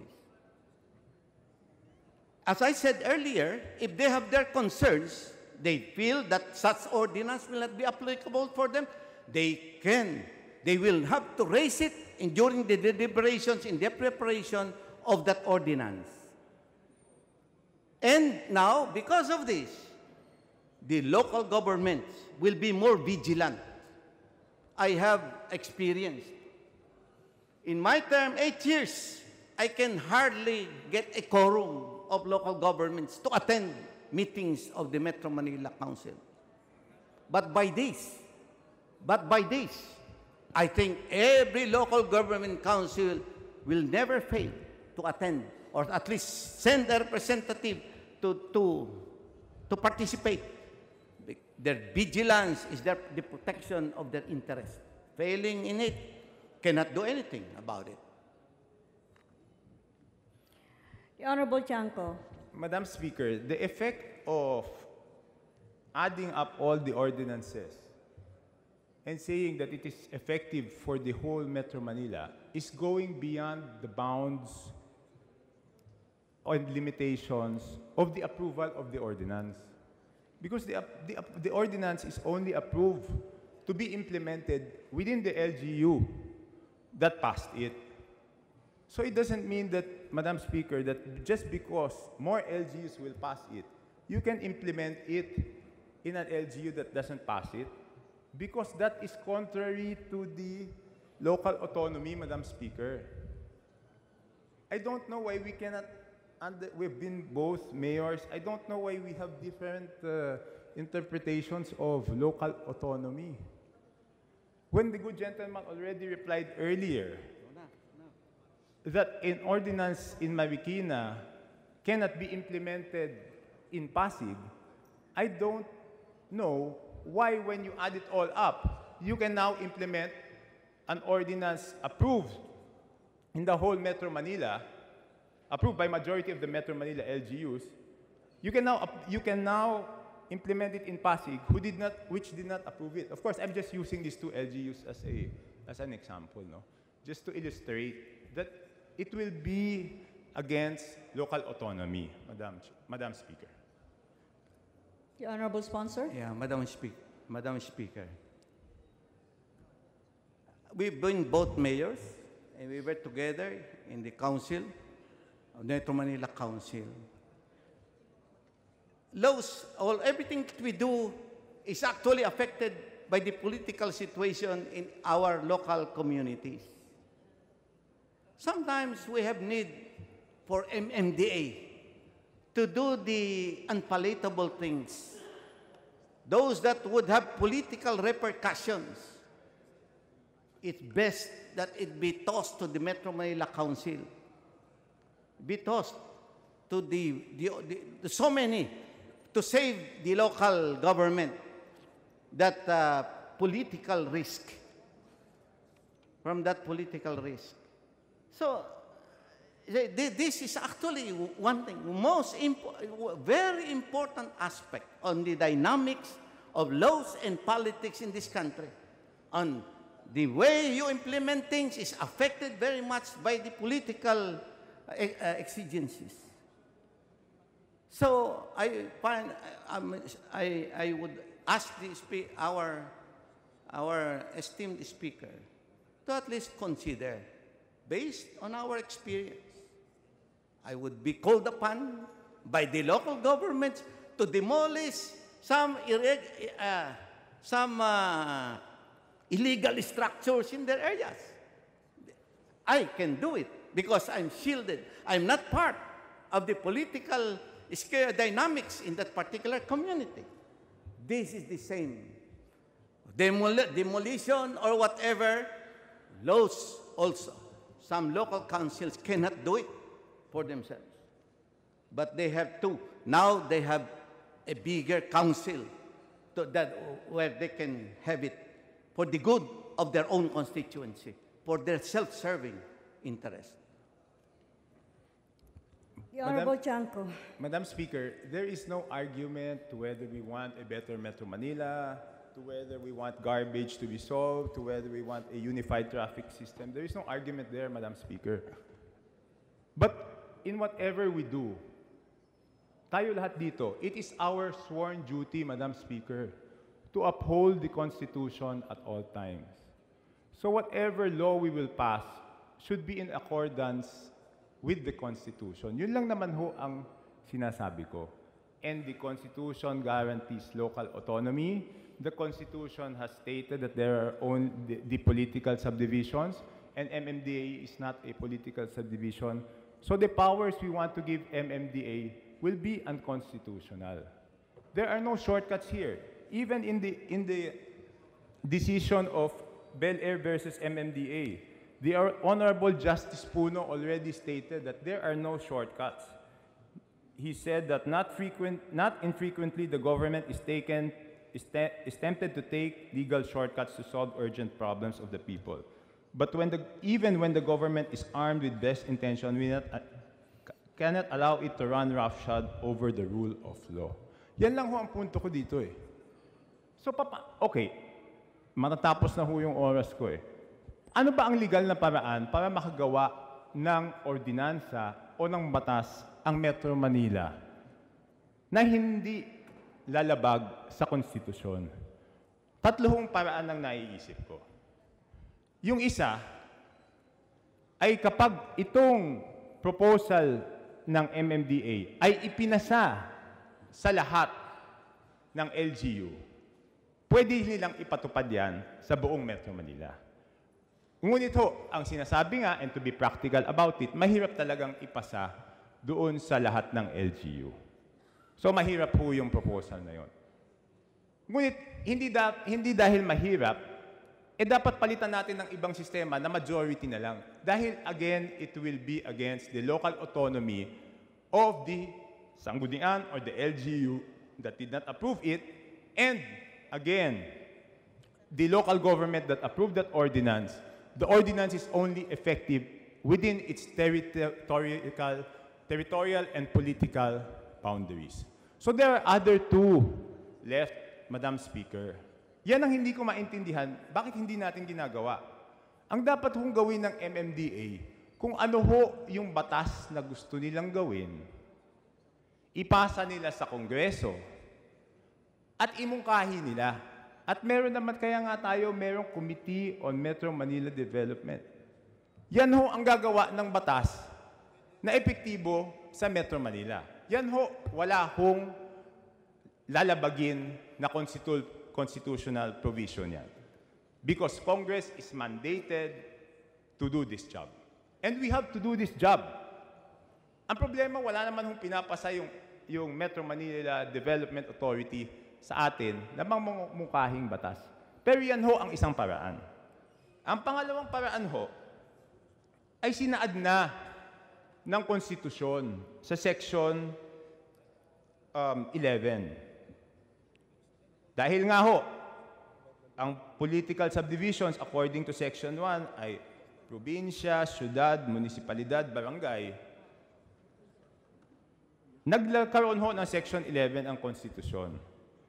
The Congress, by law, may create a special metropolitan political subdivision subject to a plebiscite set forth in Section 10 hereof. So we just have to make a choice. Alin ba ang gusto natin? Mag-propose yung MMDA ng batas, didinggin ng Metro Manila Development Committee, imumungkahi, katulad nito, ipapasa ng second reading, magiging batas sa Metro Manila. Or gusto ba natin gawing political subdivision ang Metro Manila? Iyan ang sinasabi ko, Madam Speaker. I am not against what is good for Metro Manila. Ang importante lang ho, dahil sa ating sinumpaang katungkulan, ay sinumpaan natin na itataguyod natin ang konstitusyon, dapat ho, kahit anong batas ang ipasa natin dito, ay hindi lalabag sa alituntunin ng ating saligang batas. Yun lang po, Madam Speaker. The distinguished sponsor, do you wish to respond? I don't think it's a choice, Madam Speaker. That choice would have been decided by this Congress in the past. MMDA law has been there for 24 years. But has anyone touched on it? There may be so many beautiful things that we can do about it. But until now, we don't have any. So I'd say, in this particular time, Congress actually passed on to the MMDAs. That's something which it cannot do because of its many things to handle. Passing laws, passing traffic laws for Metro Manila, passing garbage laws and all these things. So it's actually passed on to the MMDA to make instead of Congress. And the good speaker has also been here in Congress for his third term. He should know how long it will take to get a law passed in Congress. So the first option, I think, is not valid. And the second option, I don't think it will ever happen in the next decade, in this decade, because of those so many things. That's why I still find the MMD law is a good law, but it may have infirmities, exactly why we have this bill. To check, to make it more relevant, to make it more effective. That is the intent of this measure. Well, anyway, I would like to thank the gentleman for his, thank you, Madam. The gentleman from Navotas, do you wish to continue with your interpellation? Madam Speaker, as I said earlier, it's a sworn duty to uphold the Constitution. I cannot agree to passing a bill that has provisions that are contrary to the Constitution.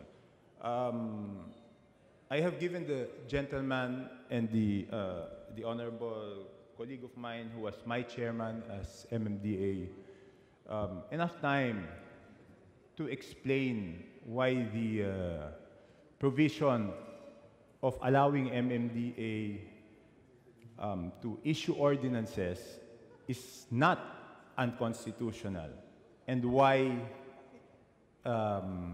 even if the Supreme Court already has ruled and specifically said that MMDA cannot be given ordinance-making powers, but they have not proven why it is not against the Constitution, or they have not proven why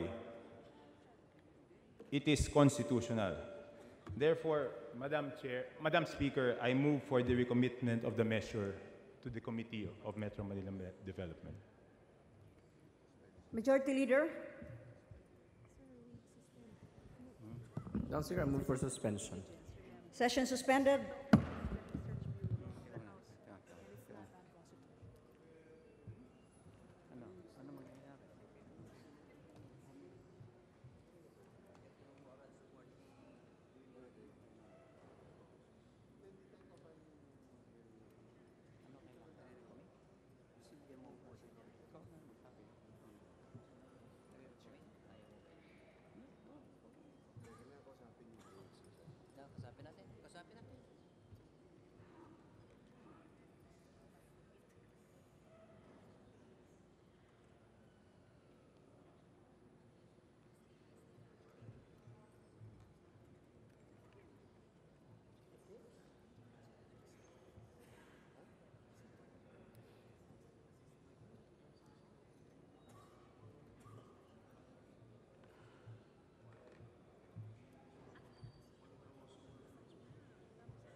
Next week na ulit.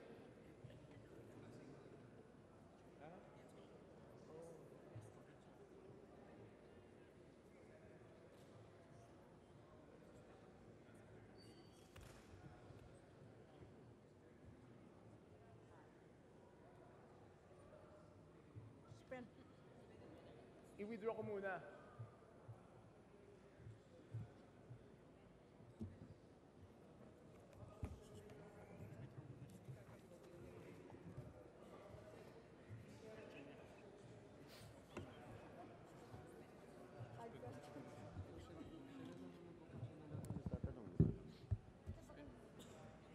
Session is resumed. Majority Leader, Madam Speaker, the Honorable Chanco is recognized. I respectfully withdraw my motion to recommit the measure to the committee. It's duly noted. Majority Leader, Madam Speaker, I move that we suspend consideration of House Bill number 6973. is there any objection? The chair hears none.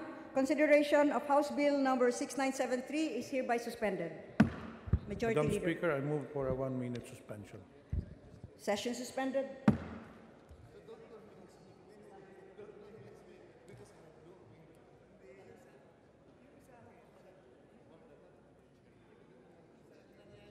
XJ. Wala si XJ.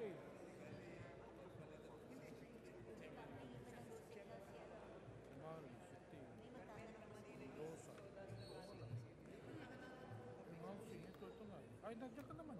Ikaw na lang mag-ano. Wala si suspended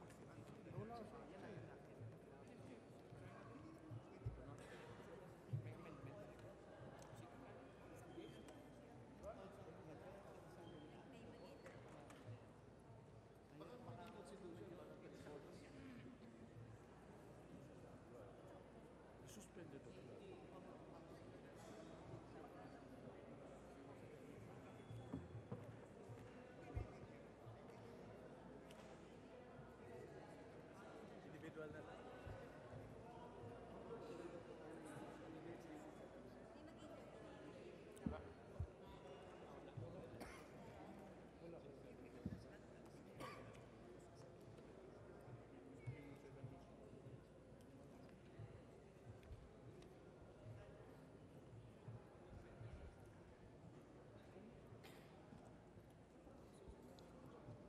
Yung kay XJ, sandali lang yun. Hanggang mag-housing. Yung sa housing. Oh, human settlements. Yan, urban development.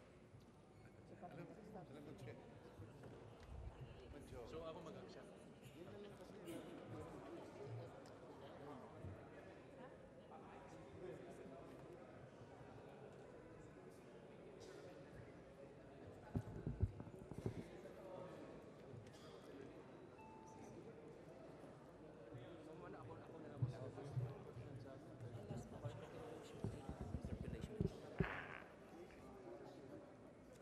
Session is resumed.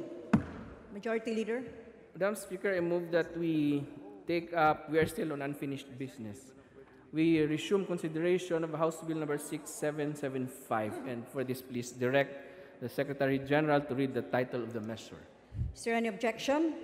Hearing none, the Secretary General is directed to read the title of House Bill 6775. House Bill number 6775, an act creating the Department of Human Settlements and Urban Development, defining its mandate, powers, and functions, and appropriating funds therefore. Majority Leader. Madam Speaker, I move that we recognize the Honorable XJ Romualdo to sponsor the measure. The Honorable XJ Romualdo is recognized. Thank you, Madam Speaker. We are now ready to receive proposed amendments. Madam Speaker, the parliamentary status of this measure is that we are already in the period of amendments. And with that, I move that we open the period of committee amendments. Is there any objection? Hearing none, the period of committee amendments is now open. Madam Speaker, since there are no committee amendments, I move that we close the period of committee amendments. Is there any objection? The chair hears none. Motion is approved. Madam Speaker, I move that we open the period of individual amendments. Is there any objection? Hearing none, the period of individual amendments is hereby open. Madam Speaker, I move that we recognize the Honorable Ron Salo to propose individual amendments. The Honorable Ron Salo is recognized. Thank you very much, Madam Speaker. May I respectfully inquire whether the chairman is willing to accept certain individual amendments? The Honorable Sponsor, Gladly, Madam Speaker. please proceed. Honorable Salo. Thank you very much, Madam Speaker. I respectfully move for the following amendments, Your Honor. On page 1, line 11, to delete the word private between the article the and the word sectors, and in lieu thereof, insert the word relevant and the sector with S, so sectors. Madam Speaker, may we know if this is acceptable to the sponsor? What is the pleasure of the Honorable Sponsor? We accept, Madam Speaker. With that, Madam Speaker, I move that we approve the individual amendment proposed by the Honorable Salo. Is there any objection? Hearing none, the individual amendment of the Honorable Salo is hereby approved. Madam Speaker, I respectfully move also for amendment of page 2, line 28, to insert the word livelihood after the word education and the comma. Majority Leader. May we know, Madam Speaker, if this is acceptable to the sponsor? We accept, Madam Speaker. The With Majority that, Leader. Madam Speaker, I move that we approve the individual amendment as proposed by the Honorable Ron Salo. Is there any objection? Hearing none, the motion is approved. Madam Speaker, respectfully move also for the amendment on page 2, line 29, to delete the conjunction "and" between the words food and nutrition, and in lieu thereof, insert a comma, as well as on the same page and the same line, to insert a comma on the phrase "and other basic services" after the word nutrition. So move, Madam Speaker. Madam Speaker, may we know if this is acceptable to the sponsor? We accept, Madam Speaker. With that, Madam Speaker, I move that we approve the individual amendment proposed by the Honorable Ron Salo. Is there any objection? Hearing none, the motion is approved. Thank you very much, Madam Speaker. That's all for my individual amendments. Majority Leader. Madam Speaker, there being no other individual amendments, I move that we close the period of individual amendments. Is there any objection? The chair hears none. The period of individual amendments is hereby closed. Madam Speaker, I move that we approve on second reading House Bill number 6775. Is there any objection? The chair hears none. We shall now vote. As many as are in favor, say aye. Aye. As many as are opposed, say nay. The ayes have it. House Bill 6775, as amended, is hereby approved on second reading. Majority Leader. Madam Speaker, I move for suspension.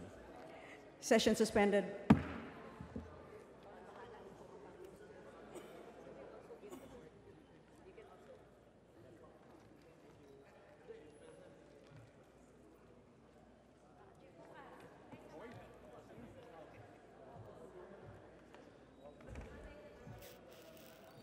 Session is resumed. Madam Speaker, I move that we take up the adoption of House Resolution 1522, and for this, please direct our Secretary General to read the title of the resolution. Is there any objection?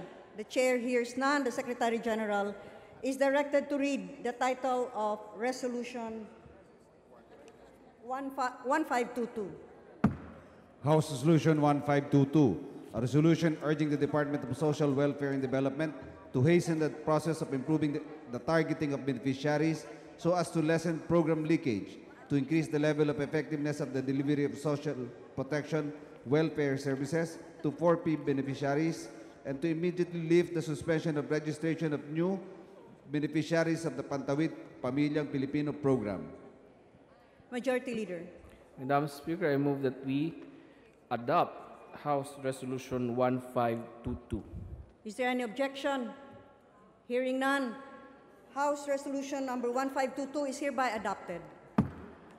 Madam Speaker, in accordance with our rules governing inquiries in aid of legislation, I move that we refer the following House resolutions to the appropriate committees. Number 1, House Resolution 1265, to the Committee on Public Order and Safety.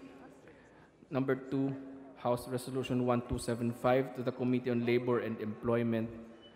Third, House Resolution 1276, to the Committee on Overseas Workers' Affairs. Fourth, House Resolution 1277, to the Committee on Tourism. House Resolution 1582, to the Committee on Good Government and Public Accountability. House Resolution 1583, to the Committee on Transportation. I so move, Madam Speaker. Is there any objection? The chair hears none. The aforementioned House resolutions are hereby committed to the appropriate committees. Majority Leader. Madam Speaker, though there being no other items in the agenda, I move that we adjourn session until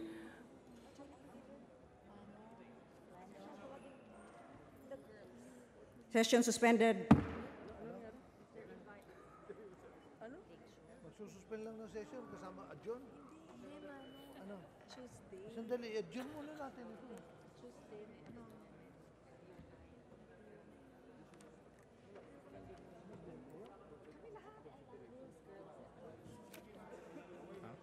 Kasi hindi siya nag-celebrate Tuesday in Makati.